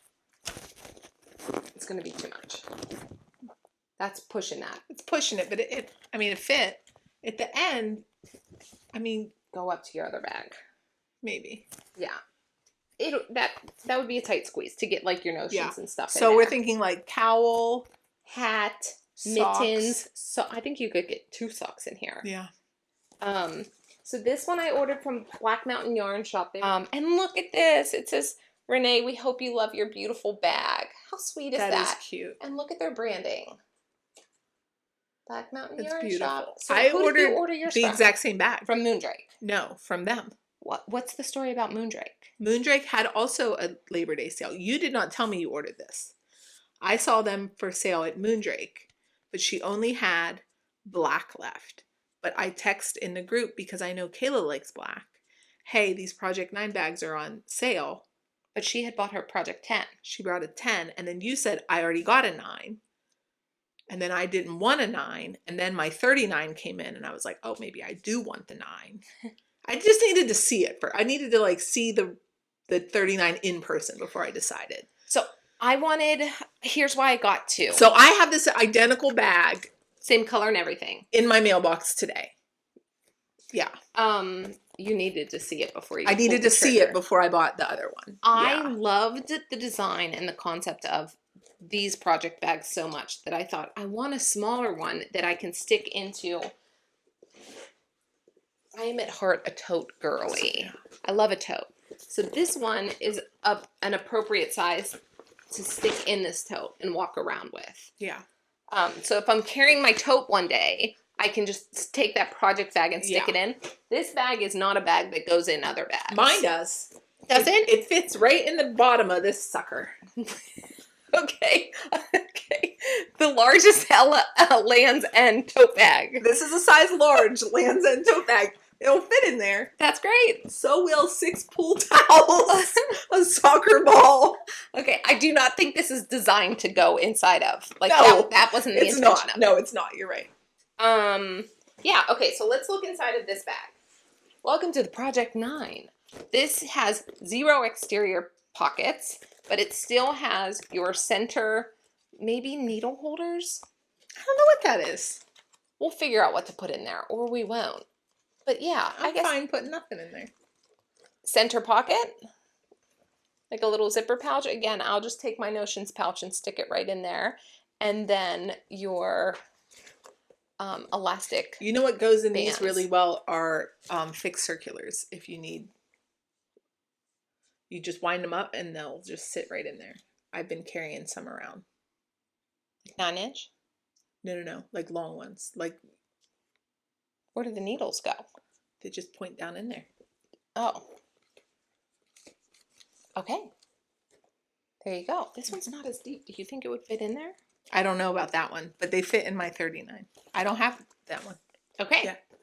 So that is the Project 9. I'm going to load this thing up for travel as well, but this is probably where I'll put my backup project and stick this in our checked luggage. You know what I'm going to put in here, I think, is this on the airplane with me. I'm going to put this in there and all my stuff for the class. So then when we go to the class, I can just take that cute little thing. Yeah, but like this won't come carried onto the airplane for me is what I mean. This is going to get packed away, but it will still be there with me so that I can use it. And then this is what the outside of the Project 10 looks like. This type of handle. Right. It's just bigger. A bigger bag. Okay, those are the 2 new projects bags that Rachie and I got. Okay. Do you have other acquisitions? I don't think so. I have some. I love Halloween, you guys. Even though I don't intend to buy yarn, Halloween yarn grabbed a hold of me. So this is from Gauge Dye Works. This is their Socktober Pumpkin Stripe Latte. I think this is one of those, almost like an Advent. You knit 1 stripe a day. Look how pretty that is. Isn't that pretty? Pumpkin Stripe Latte. That's Pumpkin cute. Stripe Latte. So in October, I'm going to wind this up into 2 balls. I think that's what round trip means. You'll make 2 identical balls. Mm-hmm. And then you can knit 1 stripe every day. There's 31 stripes, and then you have a sock.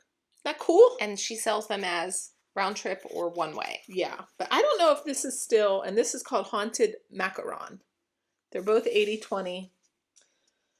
I don't know if it's still available or if this was a pre-order. I just don't know. Look how well those colors match your cowl. That's because I all like the same colors. Yeah. She's a predictable lady. It's does so look funny. My stuff, same thing happens with me, Rachel, just in my colors. Yeah, it does. But it then it helps dressing yourself because everything goes with everything else. Okay, so I got that, and then wait, did you say like the components? 80/20. Superwash merino, yeah, and did you say that? I was staring at the pretty. I did not say that. 100 grams, 352 yards. Yeah, it's pretty. It's pretty, yeah? Okay, you're not going to be happy about this crinkling. Okay, and then... Wait, crinkle and then talk. I got 2 skeins of yarn from Barnyard Knits. They're both Halloween colorways. This one is Trick or Treat. You know what sold me on these 2? She knit them up and put them on Instagram. So this is her sock fingering base, 75% superwash merino, 25% nylon, 100 grams, 463 yards. This is Trick or Treat. Those lights aren't doing it any favors. I know. That's why I kind of want to get it closer so that I can see it. It's like a steely purple with green. And a tiny bit of orange. Yeah, and then the speckles are like blue and purple, pink, orange. Yeah. We had those lights really aren't doing anything. Is it too cool? Are they too cool? I don't know. Is that why they're changing the colors of it? Okay. And then this one is called Ghost Stories. And this is one of those ones that pulls into like stripes. It looks so good knit up. Oh, because she knit both of these up? Yeah. That is so helpful. It's so helpful. I really do appreciate and this yarn feels good. I usually think 75/25s are a little bit less soft. Yeah. This feels good. Yeah. And she was so nice. So this colorway sold out. She restocked it. I don't know. Do I want it? It's sold out again. And then she posted this one. And I was like, well, you're not fooling me for this one because I already missed this one. So I bought this one. 2 hours later, she had more of this available. So I was like, so I ordered this one. And then I emailed her and I said, hey, I ordered 2 things of yarn today, and no big deal if you can't. I totally understand. But like, if you could combine the shipping, Yeah. she was like, "I'll combine it, no problem." Oh, that So was nice. Wasn't that nice? Very nice. Where's she from? New Jersey, I think. Cool. Yeah, this came quick, beautiful. And then these aren't recent acquisitions, but when I was talking about sock patterns, one of you guys mentioned these books, and it reminded me that I have them. They're old and they're out of print, but I bought them on one of those like thrift book websites. We both have these books. We have them because our first local yarn shop, kid you not, it closed, but the owner suggested these to us when we first started saying we wanted to knit socks. So if you can get your hands on these are real helpful. I would honestly say you probably never need to buy a sock pattern if you have these. I mean, they're just like every stitch pattern and recipes. Yeah. I mean, you could just make your own socks from these 2 books. And I think I bought both of these books for about $10. They were not expensive. Yeah. So, from like a thrift books online. Yeah, this one looks like it came from the Carnegie Stout Public Library. Is that around us? Wait, you in this table today? I'm sorry. Please forgive me. I don't know why. Are we like closer to it? Because we're both knocking into it today. Here. I think maybe the leg is right by us. Is that better? Maybe. We'll see. Probably not. So that's it. I got 3 skeins of sock yarn in Halloween colors. Halloween is like 6 weeks away. I can't knit that many socks before Halloween. But give it a go. I honestly I wouldn't consider this Halloween yarn. It's just pretty. It's very pretty. It's so pretty. You guys see that? That shows up better. Yeah, that's pretty. Wait, I do it with this one? No, it's darker than this in person. Yeah. I love how this fades to like a whisper of that color. Wait, let me you want to see them knit up? Yes, we want to see them knit up. Okay. We have a local, is it a Boy Scout troop down in? Yes.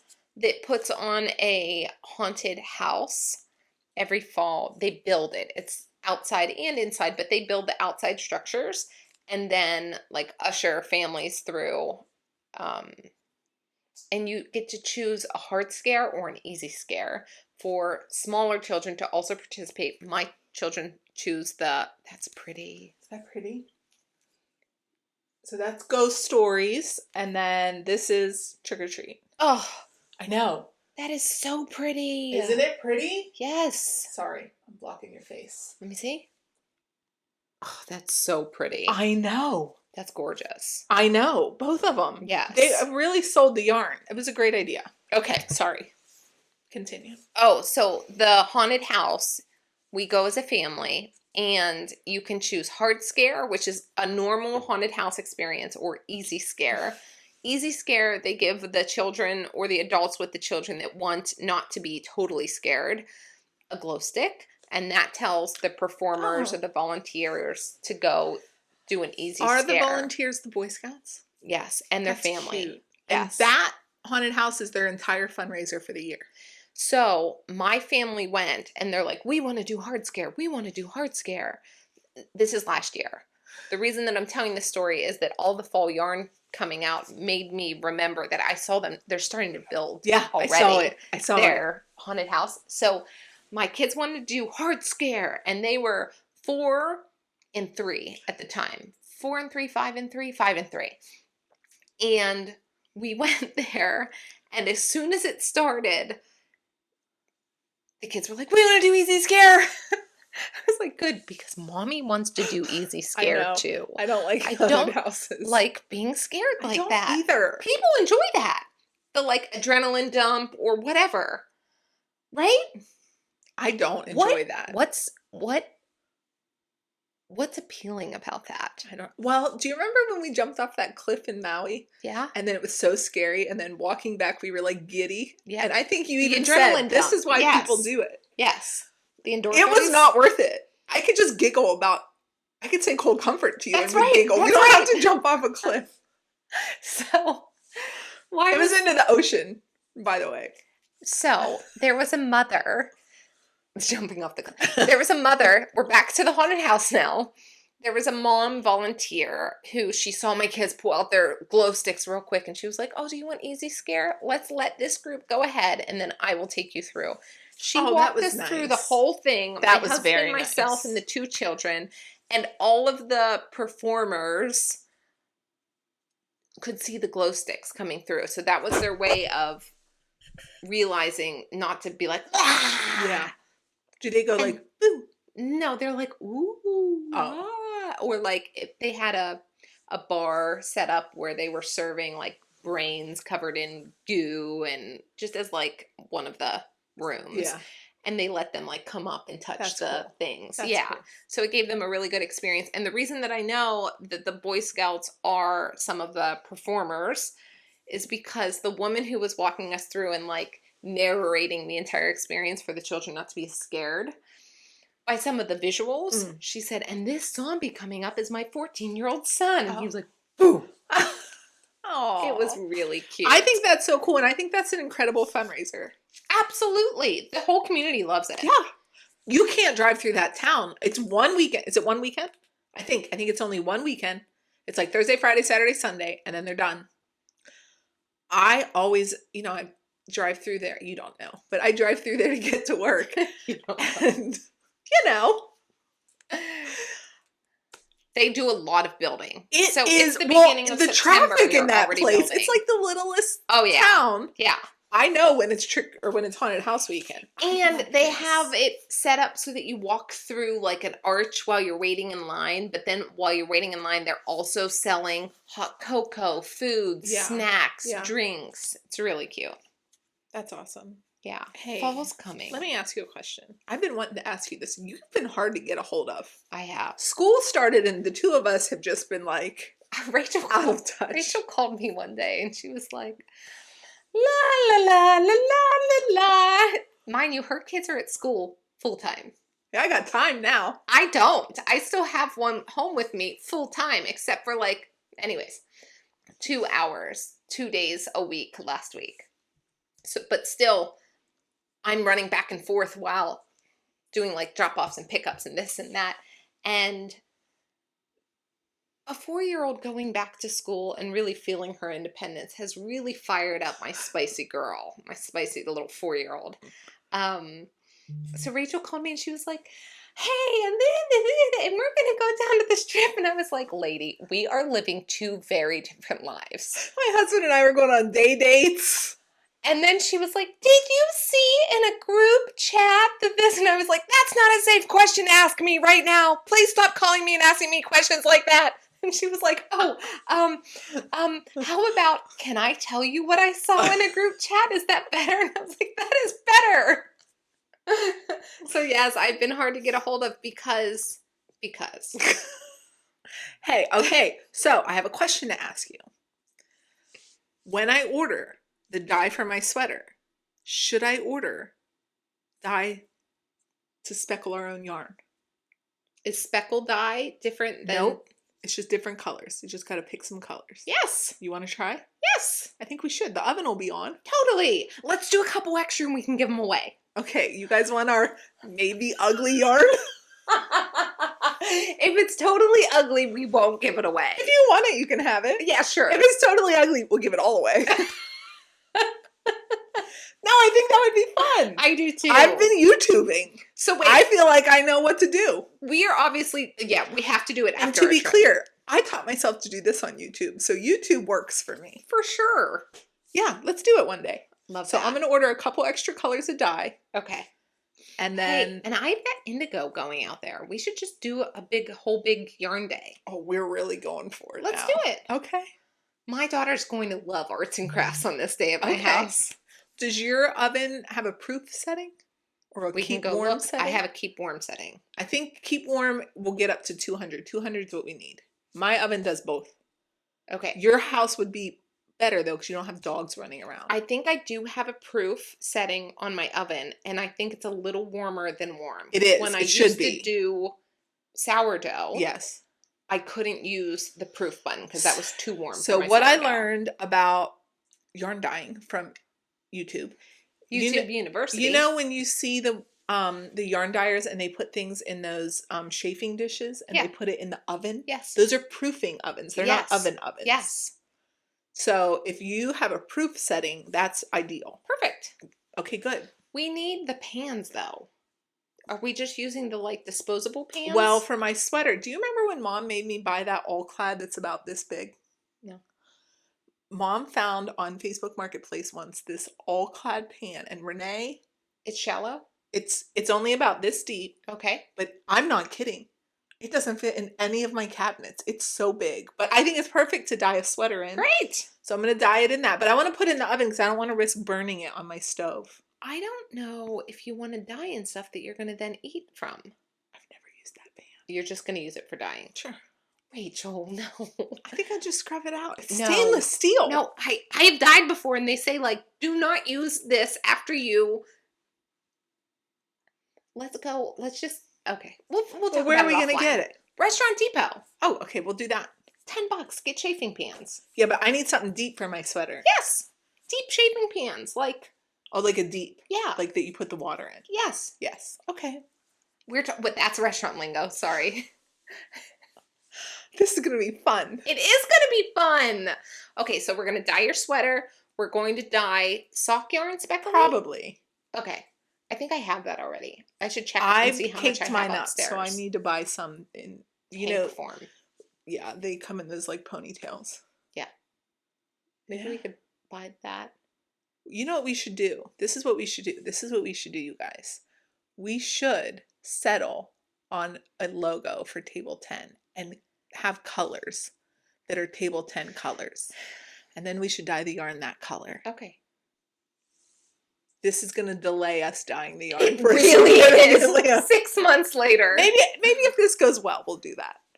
Let's Okay, just pick yeah. pretty colors for now. Okay. That sounds good. That's better. Because she's right. We would be paralyzed at the commitment of having to pick our like Anything. brand colors. Right. That's why we have like 3 different things because we can't decide. Do we have a vibe? We have 3. We have 3 vibes. Do we have a what is that? Like a graphic design? Are any of you graphic designers? Do you want to help us? I have friends that are graphic designers. I know, but I feel bad. I know because I feel like we should pay them. Yes. Yeah. But Okay. her friends don't want to accept money, so I don't And want to.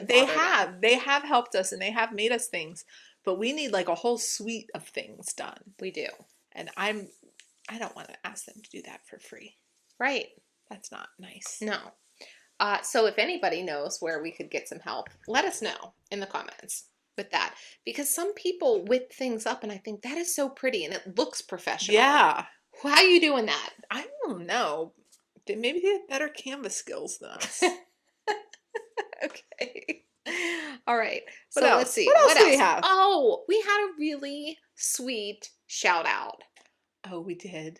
Do you want to talk about it? Yes. Okay. So long before Table 10 existed in YouTube, I was subscribed to the Stash Down Diaries.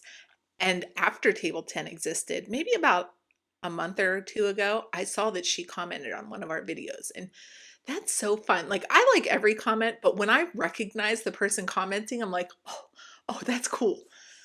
Her name is Jen. When you recognize them from before. Yeah, like I feel like I know you. It's like when I walked up to Amber at Fayette County and I was like, hey, hi friend. Amber of A Lovely Yarn podcast. Yeah, because is who I watched she's referencing.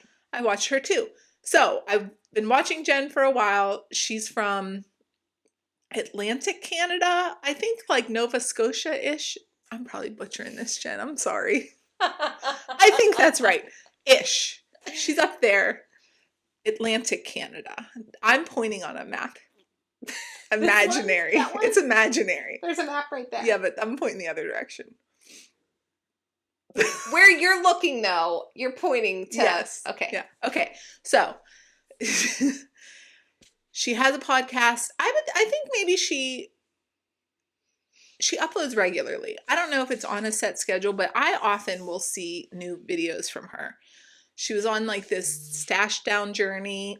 But I love that name of the podcast, by the way. I do Stash too. Down And Diaries. I love that her YouTube podcast is called Stash Down Diary. And she's always like, but I bought a skein yarn. I'm like, yes, that is the vibe right there. She knits a lot of socks. She knits gnomes, which I think are so cute. She always has a little like blurb at the end of her, like a little like life vlog kind of at the end of her videos. You see her pets and pretty things. And she gave us a shout out last week. She did. I thought it was so cool. So thank you, Jen. And I think that it was really cool that she shows like real life, this is what the house looks like. Okay, now I'm going to clean this room, or like I'm going to listen to an audiobook and clean this room. It was like so a she vlog does style. a pan of the room, and then she cleaned and did another pan and then popped in and was like, that's better. Yeah. Yeah. And we attended her sock cast on party. We did. Twice. That was awesome. That was cool. So in the video where she gave us the shout out, she was casting on a sock and said, like, join my cast on party, and was watching our podcast. And then I was watching her watch our podcast. So it was like, it's like when you have two mirrors on either side of the room. Infinite mirror effect, which is so cool. So hi, Jen. Thank you so much. I've seen friends of Jen's now come into our comments saying like, hey, cool. I found you through Awesome. Jen at the Stash Down Diaries. So thank you so much for the sweet shout out. Yeah. And you guys should go. You should check her out because they're really good. Yeah. They're really good videos. I'm always so impressed at how well she just speaks. She Yeah. just like sits down in front of that camera and she talks, and she does not say, so, okay, I don't know how she does it. So that's fun. Oh, excuse me. You talked about your birthday socks? Yeah, in the car with the AirPod. Did you decide what you were going to do with?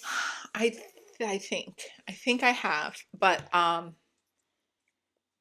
ooh, speaking of which, okay, so I found a pattern. The gift was a skein of bright blue yarn from Ruby and Roses and one mini from Hedgehog Fibers. Both fingering 100 grams and 10? No, it's 20? 20. It's 100 grams and 20. Okay, so I've had this pattern in my favorites for a good long time.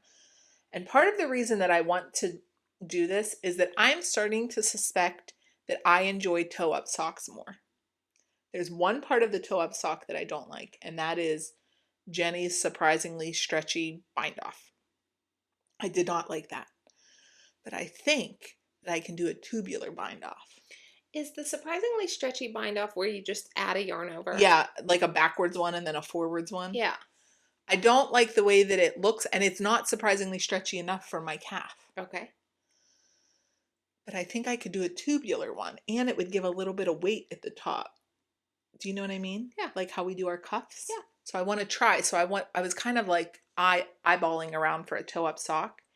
And this pattern is by Oakwood Knits, which is the Rainbow Sherbet socks. Mm-hmm. Okay, so this is called the Sprinkle socks. And you can knit them toe up or cuff down. So toe up is the white one and cuff down is the blue one. So to knit them, you need more than a mini of the Contrast accent color or whatever. You would need 2 minis. So I just ordered another mini. Same color. Same color.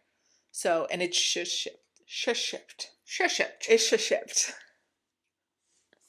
So, I'll cast those on when it comes. Excuse me. I just want to make sure, because it's the same colorway, but that's hand-dyed yarn and it's coming from a different supplier. So I just want to make sure that they look similar enough. The Hedgehog Fibers mini. Yeah. What colorway was it? Sugar.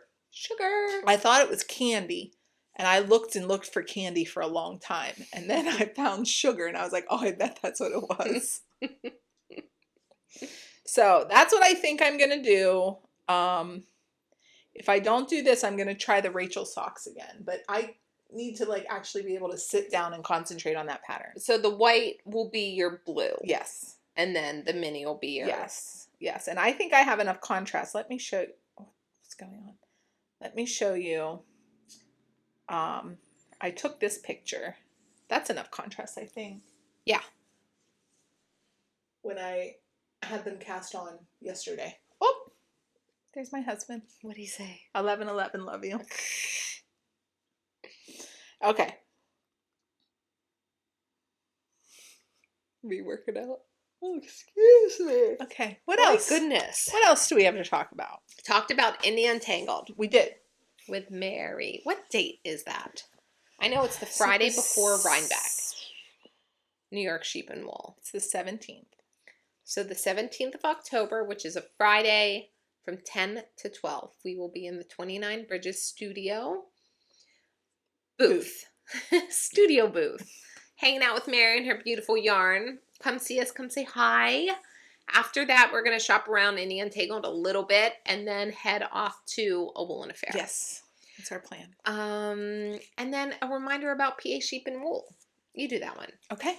PA Sheep and Wool is October 11th and 12th. It is in Dayton, Pennsylvania at the fairgrounds. It's the first annual Pennsylvania Sheep and Wool. Mm-hmm. We are going to MC the Sheep to Shawl competition. So I believe that the festival gates open at 10. Am I correct? I think the gates open at 10 and the competition starts at 11. That's what I think. I think you're right. Yeah, I think so. We'll confirm it when we get closer. Right. We're planning on wearing our ranunculuses. Mm-hmm. Now that fall's getting closer, I don't know that we said that in the heat of summer. But listen, this is October fake. It's fake. It's this nice is and chilly fall. here. It is. It's feeling like sweater weather. It is. Sweater weather. It is feeling like that, but don't you worry. It's going to be 80 degrees again soon. I cannot stop yawning. You were up with sick kid all night. I was. It's rough. I was. We were chatting with my in-laws because they reached out and said, hey, we'd like to talk. And we said, okay, let us get the house settled down for the night. As soon as we started FaceTiming them, my oldest got sick. So that's terrible. That was our night. It's not great. It's not. It's not. That's why I keep checking my phone because I want to know if he gets sick at school. And my phone's on silent. Okay. What else? What else? Oh, let's talk about where you guys will see us from next. Ooh! Well, while you're watching this right now, we're in Montana. And we're probably taking a class. Oh, yeah. Wait. Yeah. Does it start on Thursday? Yeah. Yes. We fly in Wednesday. Yay! Actually, while you're seeing this, Renee's probably still sleeping in Montana, right? Oh, yeah, because Montana's 2 hours behind. Yeah. If you're watching it at 8 a.m. Yes. Probably a significant chunk of people aren't doing that. Fair. Yeah, we'll be in Montana, Great Falls, Montana. Mm-hmm. We'll be hanging out at Farmer's Daughter Fibers, taking classes. We're going to learn to steek. We're going to learn.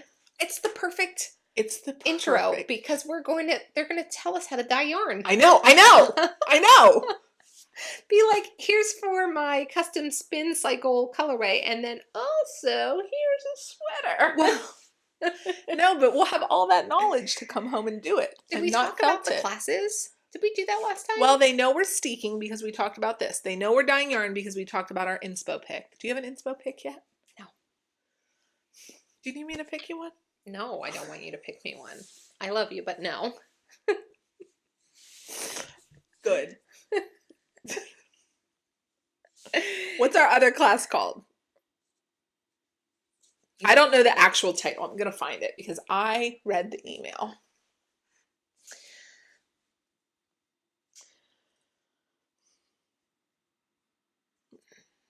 Well, I found the wrong email. Oh, no, there it is. Wait. Upper and Lower Body Ergonomics with Andrea Louie. Yes, she's the knitting PT. The knitting PT. Yeah. That will be good. That's actually good because my wrist has been hurting me ever since my knit-a-thon on my birthday. I just watched a knitting creator who had body issues, upper body issues. Was it the girl with the trap problem? And they said knit with a pillow in your lap? Yes. Yeah, I saw that too. Do you want to tell the story? That's all I remember. Okay. That's the story. Okay. Do you want to talk more about the spin cycle class? Pull it back up. Oh, okay. Okay, so upper and lower body ergonomics with Andrea Louie Class covers the entire body, and you will leave with new tools in your toolkit to keep your body healthy and happy as you craft. Bring a whip and a small pillow. Love it. Okay. Dyed in the Wool with Kate and Rachel of Spin Cycle. What we are going to do is we're going to dye our own wool. And then the Spin Cycle. Would that technically be the roving? We're going to dye the roving. I don't know. I don't know what they call it. If they say wool. Okay. Unspun. So we're Fiber. not dyeing yarn. No. Just the unspun wool. Right. Yeah, I'm interested to see what that looks like. Because in my brain, it's roving. Like, in my brain, it's out. Fluff. It's all brushed out already, so that we just lay the dye down, and then they take that to the mill and. Yeah, and they send us back. But I don't think it's going to be. In my brain, it's not fluff. Like, it's carded already. In my brain. Right. Yes. Yeah. It's one step away from yarn. Yeah. 2 steps. Spin and then spin again. Okay. So that's, and I think when we signed up for the class, it said expect to get about 800 yards back. Yes. Which is a lot. That is a lot. That's like 4 skeins of Spin Cycle. Your own custom colorway. Do you know what you're going to do with yours? I do. Rachel, okay. Do you guys watch Needles at the Ready? Rachel is very much giving Kevin right now, and I'm feeling like Ray. In one of their most recent episodes, Ray is like, you are asking too many questions. You're like killing the fun of the process. This is the fun for me. It's not. It's not. Where's like, Kevin? Come talk to me. And Ray, I'll you're answer all your questions. He was like, you are asking too many questions. I'm hot. I'm sweaty. I know what I want to make with it, I think. And then we're doing the Fearless Steeking with Andrea Mowry. Those are our 3 classes, 1 class a day. Yes. How long are those classes at? You know, it does not say. Okay. I actually was wondering that, but they do give us a daily schedule. Mm-hmm. And the classes start Gives you a start time. Yeah. Yeah. So, I don't know. We'll see. So, anybody at Farmer's Daughter Fibers, we're very excited to see you guys. I'm excited to just have hopefully uninterrupted sleep. Between my youngest coming in and being, guys, one day this week, and if this is a video diary, I would like this daughter of mine to know that I do love her very much. And I love that she is spicy and she is strong-willed. I love that about her. I think it's going to serve her very well in life. Also, at 3 to 5:30 a.m., when you come into my room barking orders and serving sass, it's not my favorite. She came in. Put that on a t-shirt. Barking orders and serving sass. 3 a.m. She was, I don't like the blankets. You're not close enough to me. Mommy, you're too hot. I don't want that fan on. At one point I was like, listen. In Renee's perfectly curated sleep environment. If you don't lay down and go to sleep with Mommy right now, I'm going to get Daddy to put you back in bed.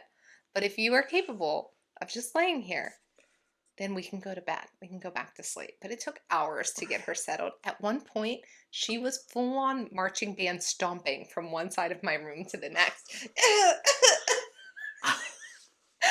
I need sleep, guys. I have a high sleep value. So between her having nights like that coming at me and then my son being up sick, I am at a deficit. So hopefully we can sleep in Montana. Also, it's very nice that we're currently 2 hours ahead of them. So even though we have to traveling west. Yeah, we have to be up. I think class starts around 10. That's noon to us. When I travel to the west, I'm a morning person for the first few days. Like, look at me. It's 7 a.m. and I'm awake. And then traveling east is always hardest on me. Me too. That was when I would come back and forth from visiting my family on the East Coast, but living in LA. Going back home to LA was always easier for me than coming to the East Coast. Renee, this looks so good. It's so pretty. You did a very nice job too. Your color work is beautiful. Oh, thank you. I really, really, that made me fall in love with Cold Comfort all over again. Yeah. I have to say though, I know, here's what I had to tell myself. It is just to learn a skill. Right. These. But when you tell me coasters, my brain assigns, A size? yes, a dimension to it. Yeah, you were real judgy about the size of mine.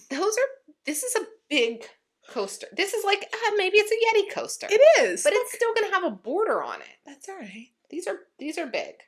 I can't fault the pattern for that because was there a She gives gauge? no gauge. Yeah. No, there's no gauge. So like this is just for practice. Someone on the Discord said, I feel like I've knit a trivet. I kept joking. I said, is this a Shrek coaster? What's happening? Because we still have to put ribbing borders on. Wouldn't you rather it be bigger than smaller though? Oh yeah, you don't want it too small. Oh, your stuff will fall off. But that cold comfort. It's beautiful. It's getting blown out in the lighting That's here. pretty good. It's really, really, really pretty. Did you weave in your ends? What am I going to do with these? Yes, I did weave in my ends. Did you weave them in up or sideways? I tried to get them out of the steek area. Right. Did you go this way or this way? Oh, I went sideways. This way. Honestly, don't remember. Would have to look at mine. Okay. Did it say to weave in the ends? It doesn't matter because you're going to cut them. It's all going to be secured by the steek. Okay. Right? I don't know. I think it doesn't matter. It's just that the little bit of fussiness in me wanted them woven in. And I did not catch any floats on these. This is the... Oh, I think I did catch some floats. I didn't catch any floats. And here's what I told myself. That's so pretty. I like to look at the back of color work. You know how people do that ladder back technique? That if any of these were too long, I could just practice that. But I think it's fine. Yeah, but it would only matter if you were like putting your fingers in them and they're just going to sit flat. With my children in the house, there's going to be fingers everywhere. It's going to be hanging off someone's ear. Renee, I went in my son's bedroom last night. My children are just slowly but surely destroying my house. And he has bifold closet doors, and one of them hanging off. I said, what happened? What is going on there? Like off the track or off? Well, it's just dangling when I see it. I'm like, what's going on there? He said, oh, it's broke. I'm like, okay, well, like, were you going to do anything about that? So I go and I like push the pin down and I put it in, but then it's still crooked like this. Like, I don't even understand how that happened. So I go into the closet, I look up, the whole bracket is bent. The whole bracket to the door. Like the track? Yes. So what were you doing? Oh, that was not me. Like, oh, cool. Fine, not me. I know. Bring him in here. Every house has one. If you have kids, you have a not me. Ask not me what they were doing. So my husband has to fix that today. He doesn't know it yet. Can I tell you a funny story? So we are on FaceTime with the in-laws, and I said, hey, I'm going to go give our oldest a heads up because he likes some chill time before bed. We do bath time routine, brush teeth, put on pajamas. He just wants kind of to be left alone, just to chill out. So we said, you chill out. We'll call my in-laws. And we were on the phone and I said, hey, I'm going to go give the oldest his like 5-minute warning. So I walked in and I said, hey, bud, 5 minutes and we're going to go to bed. You want to go to bed now or have 5 minutes? I want 5 minutes. Okay. My belly feels weird. I said, do you need to go to the bathroom? Because sometimes he will put that off until it's bedtime. And he's like, oh, I have to go number 2. Okay. I said, why don't you go sit down on the toilet and see if you have to go to the bathroom? Okay. I'll come check on you in 5 minutes. Me or daddy. Come back to FaceTime call, talking. I said, hey, I think you should go, like, tuck him in, see how he's doing, to my husband. He walked, no, the oldest came into our room before the 5 minutes was up. And I said, do you need me? And my husband said, no, I got it. Then my husband comes back into the room, but I could tell that he was like getting something. I said, what is going on? We have glass shower doors in our primary bathroom. but to hang up towels, I have little like stainless hooks that go over the glass and then hook for the towel. Yeah. Why are you coming to get that? He said, oh, our oldest feels like he's going to be sick. So Okay. he wants the bucket by him. Okay. But as you guys know, building the bunk bed was new for, like, the bunk beds are new. He has not had a stomach issue since he's had the bunk bed. Why doesn't he just sleep on the bottom bunk? He does not sleep on the bottom bunk. That's not even an option. Oh. So he's on the top bunk, and it has a staircase. So my husband was like, let me put the bucket on the top of the staircase before the bed. He's like, I think I want it by my head. Like, so in his old bed, we would have put a little step stool and then the bucket on top of that, and then everything covered with towels. Right. So my husband got the idea to take the bath towel hook and the barf bucket and hook it on the side of the bunk beds. Stop it. And then hook the bucket up. Stop it. I said, he walked through and he's like, oh, I'm all over it. I got it. I said, did he put a drop cloth I said, he needed to Dexter that room if this was the... I said to my in-laws, that is going to be, from 6 foot in the air, a disaster.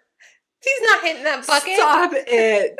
Did he throw up last night in the bucket? Not in the bucket. Okay, Thank good. goodness. And they decided together as a team that wasn't a good... I agree. That aim, because it was dropped... I agree. It was not going to even be at the height that you need. It was going to already be like down a foot. Yeah. You know? Where'd the bucket go? On the stairs. Okay. Yeah. He would just have to do like a swivel to get there. Okay. He's old enough. Yes. Yeah. Yeah, he is old enough. Although, had he had to barf in the bucket on the steps, now he's just trapped with a barf bucket on his steps. I know. I know. Mom! I know. So the call with the in-laws did get cut short because we were taking care of our sick child. Oh, poor guy. I know. He wanted to go to school today, though. So. Did you send him? Mm-hmm. Oh. Yeah. That's why I keep checking my phone. Yeah. He, as a child, he was always our one that got sick in the middle of the night. He does have a funny stomach, and it's not usually that he's sick. Like, he can eat a bunch of not good for you foods and get sick, but it's not like... Or even just like a weird mixture of foods. I don't know, Yeah. but when he was a child, like a few years ago, he would be the one that would throw up in the middle of the night, dead asleep. And we would have to go in and like clean him up, clean his Is it tied bed to ear up. infections for him?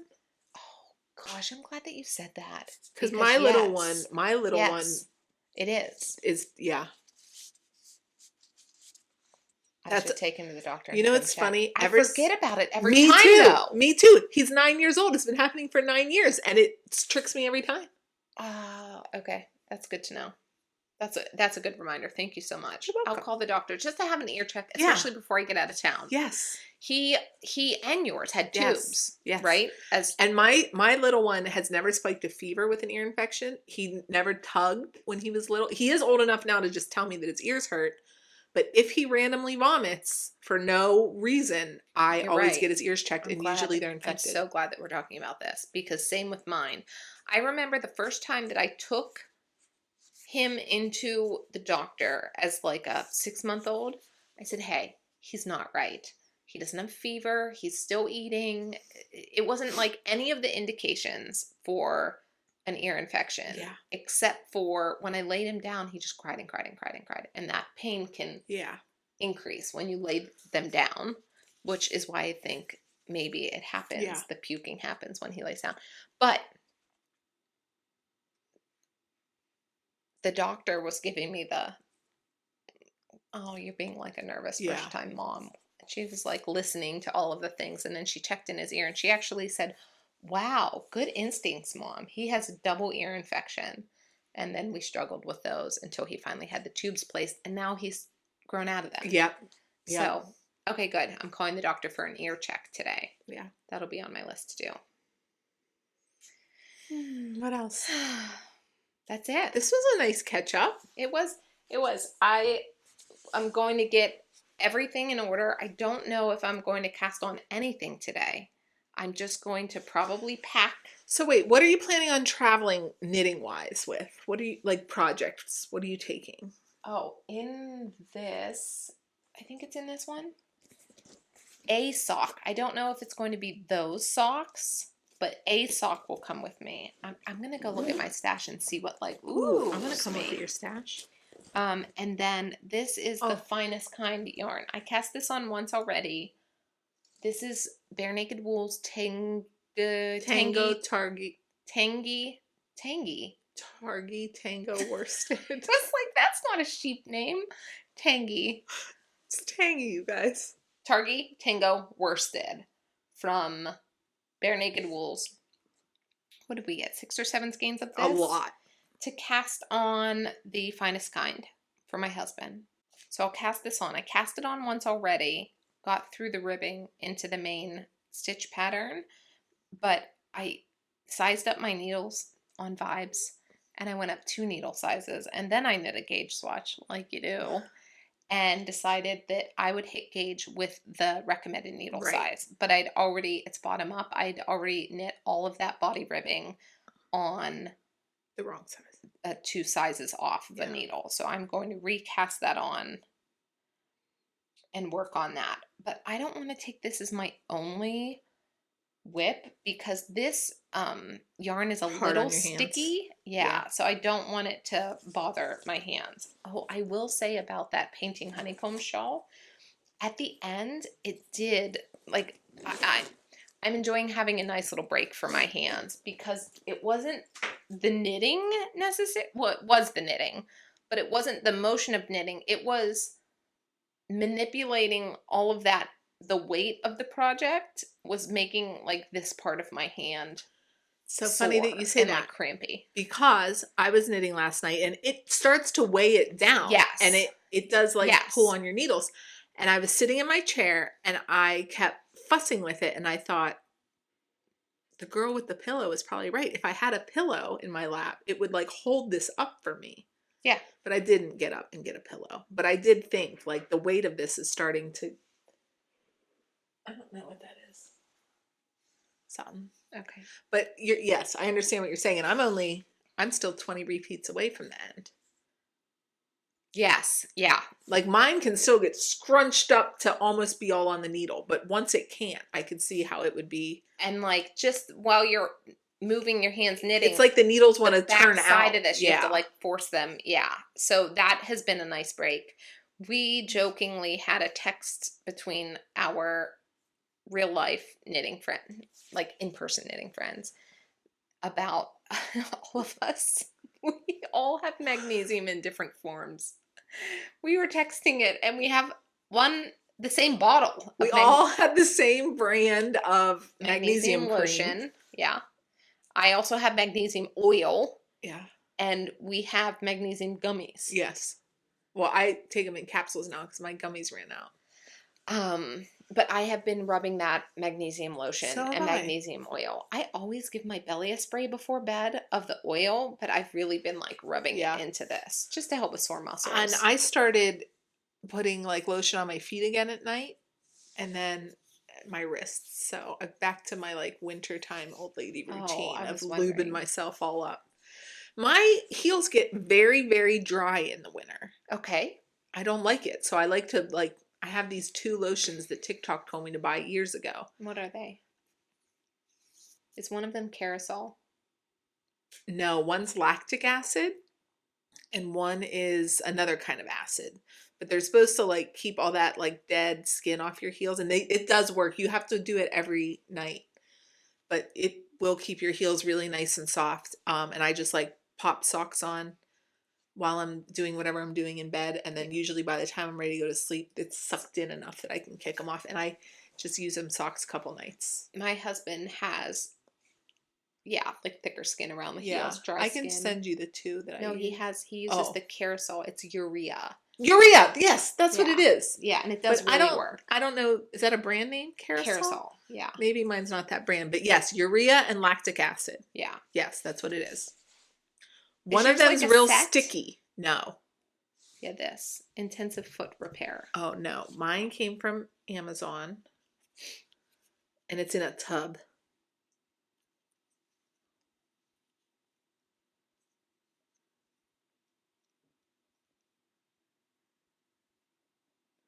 Oh, here. It's these two products. Amlactin Intensive Healing Body Cream and 40% Urea Cream. Ebenel. He uses just one. And I put the urea on first. Oh, mine has urea and salicylic acid. And I put that on first. I'm sure you guys are just dying to know this. It's real sticky. And then the Amlactin Intensive Body Healing Cream, that is not as sticky, and it kind of like smooths it out. Oh, this one has salicylic too. So same, but different. Okay, hold on. Here's Just the one in that case you guys are dying to know what I put on my feet at night. This really helps my husband. It does. It does. I use these two. There we go. Those two products layered. This is just the one. So yours is like my bottom one. Salicylic and urea. Yeah. Yep. And then the amlactin. What's in that one? The amlactin? That's lactic acid. Okay. A pharmacist told me once on TikTok, not in real life, on TikTok, a pharmacist said that if you have tough, cracked heels, to mix these two things together. And so I just bought them. He gave the ingredients. I found the products on. Is that Pharmacy Phil? Renee, it was a year. It might have been guy that sits behind his pharmacy. Yes. Yes. That's him. He's very good. Yeah. And these two tubs will last me probably 2 winters. And well, because I don't like it aesthetically, but also his feet will get so cracked that they're painful. Me to too. him. They will crack into like your alive tissue. Yes. So he'll put that on, and I can visually look. Like he'll say he wouldn't do it until they started cracking to the point where they were painful. He's like, I don't care. And then when he puts it on, you can tell it looks like.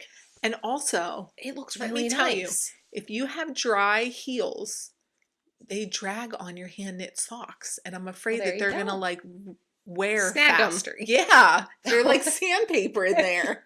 Your heel busted through. Yeah. So, but I put it over my whole foot. How did we get on this topic? I don't know. I tied it back to knitting though. Did you see that? You did. Look at me go, you guys. Is it the changing of the weather? Doesn't matter. I don't know. We should do like our favorite things products one day. Oh, that's going to be a wild ride. I don't have that kind of. No, you don't. So. But your heels look great. When I get pedicures, oh yeah. When I get I have that purple scrubby thing in the shower too. When I get pedicures, they say you have really nice soft feet. I said thank you. You do. But I don't. Do you wear a lot of sandals? In the summer. The sandals, I feel like, are what starts to dry them out by the end of the summer. And I don't get pedicures anymore. But I will say that I am a lotion girly. Like, I get out of the shower. You lotion your feet? Before bed every night. Well, that's probably helping. I just want to. I usually spray my belly with magnesium oil, rub it in. Like that with your forearms? Yes, because it leaves like a little bit of a film, mm-hmm. and I don't like that film on my hands. So I think, okay, I'll use my forearms, because then it at least is absorbing in 3 places in my body now. Mm-hmm. Arm, belly. Lotion my hands, lotion my feet, brush my teeth, turn on all of my sound effects and temperature settings, go to bed. Yeah, but like sometimes I have to get out of bed if I don't lotion my feet. It must be like a sensory thing. Well, I keep him right in my nightstand. I take all of my supplements at night. That's where his foot lotion lives. And I put on my foot lotion. And then in the deep part of the winter, I'll have to put cuticle cream and hand lotion on too. Because I like dry out. It does get dry here though. Yeah, it does. Do you have a whole house humidifier? No. This house does, and I really enjoy it. HVAC units. Probably when we get them replaced, because it's attached to your HVAC, right? Mm-hmm. So when we get them replaced, they're old. I do enjoy having the whole house humidifier. Mm-hmm.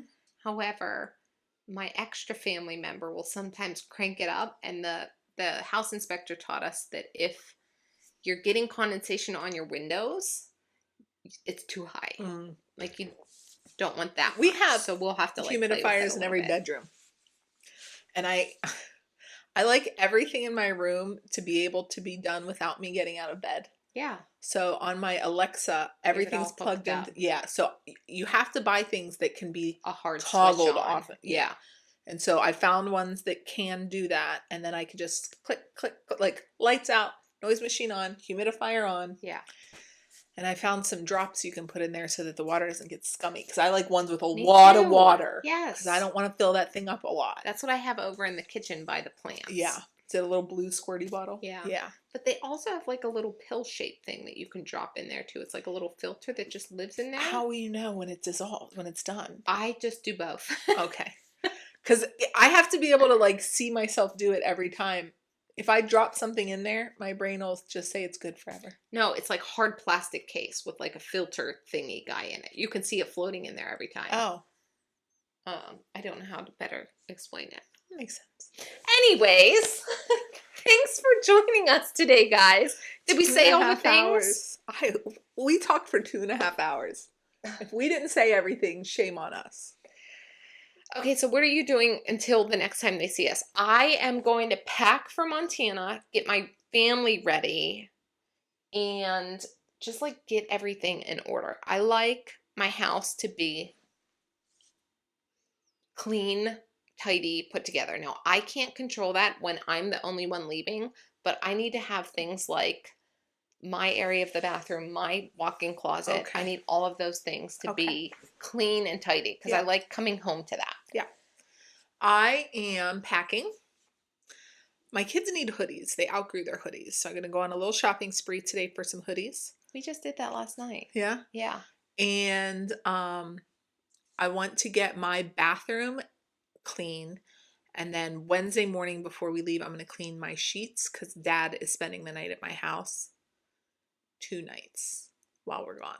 So he'll have clean sheets. I'll have to do that for Mom's bed. And I just the regular household things need done. Litter boxes need cleaned. And my husband bathed the dogs last night. Just, Life. Just What are your travel projects? So I'm taking the shawl. I'm taking the quilt socks. And I'm taking the finest kind. Okay. I'll have sock and finest kind. And maybe that cowl, if I block it and feel like that's the right pattern, we'll just keep moving forward with it. Okay. It's exciting. Yeah, that's what we have, guys. The next time you see us, I think we'll be in Montana. Yes, our plan is to film in Montana. I even booked us in a riverfront balcony room, hoping that gives us light. Romantic. Because we can't bring all these lights with us. So I'm hoping we can like sit in front of the window. Yeah, like Maryland. Maryland Sheep and Wool. Yeah, but we did bring lights in Maryland. Oh, that's right. Okay. We could bring this guy. There will be very naturally. Well, let's just go. Do you remember how cranky you got filming in Maryland because you were worried about the light? I needed it to move at a certain speed. Yeah. So we'll try. Maybe you don't get the best lit version of us. That's okay. That's okay. You guys think that's okay, right? Yeah. Yeah, so we're going to try to film while we're in Montana. Mm-hmm. Because when we get home from Montana, we're going to have to do all the things that we weren't doing while we were in Montana. Right. Like, there's no way that I'm coming home and my family's going to be like, oh, yeah. Go record for 3 hours. Yeah. Yeah, we need to do that while we're gone. Yeah, that'll be nice to have that mentally checked off, though. Yep. So that way we can just come home and be home with the family. Yeah. And, we can give you a little update on the knitting retreat. The retreat goes until Sunday. No, the retreat ends Saturday night. Oh, we good. come home Sunday. Okay, so maybe we'll do it like Sunday morning. Okay. Give them like a little I don't know. We'll figure it out. Do you want to say the outro? No. Okay. As a reminder, since we'll be traveling, we are more active on social media when we do travel. So if you'd like some funny stories or see what the travels are looking like, we'll post to our Instagram stories. So I am Renee at Table 10, Rachel at Table 10, and then together we have Table 10 Podcast on Correct. Instagram. But separately, we can be found Rachel at Table 10, Renee at Table 10, Instagram, TikTok, Ravelry, anywhere else. I think that's it. Discord. Yeah. Like and subscribe the podcast. Follow us on socials. I think that's it. I think so. I will say that we are more active on Instagram, but we might be less active in the YouTube comments because we're doing the classes and the retreating. I don't know how much. That's fair. We'll probably be a couple of days behind on those, so apologies. Yeah, but we try our best to stay up on those. We do. I find myself reading them all the time, Me but too. it turns into like a book. Like I'm like reading and laughing and enjoying it, and I forget to like do anything other than just read them. So, sorry. I do like to read them all. We love hearing from you guys. I do. Really. Your funny stories. You teach us things. You encourage us. We are very grateful that you take 2.5 hours out of your day to listen to us hang out and talk about mostly knitting, some feet stuff. I don't think we're going to have any bloopers today because other than one name, I don't think I have to cut this video at all. Oh, look at us. So, thank you for joining us today at Table 10. We love you guys. We'll save you a seat each week, and we'll see you from Montana next time. Love you, bye. Love you, bye.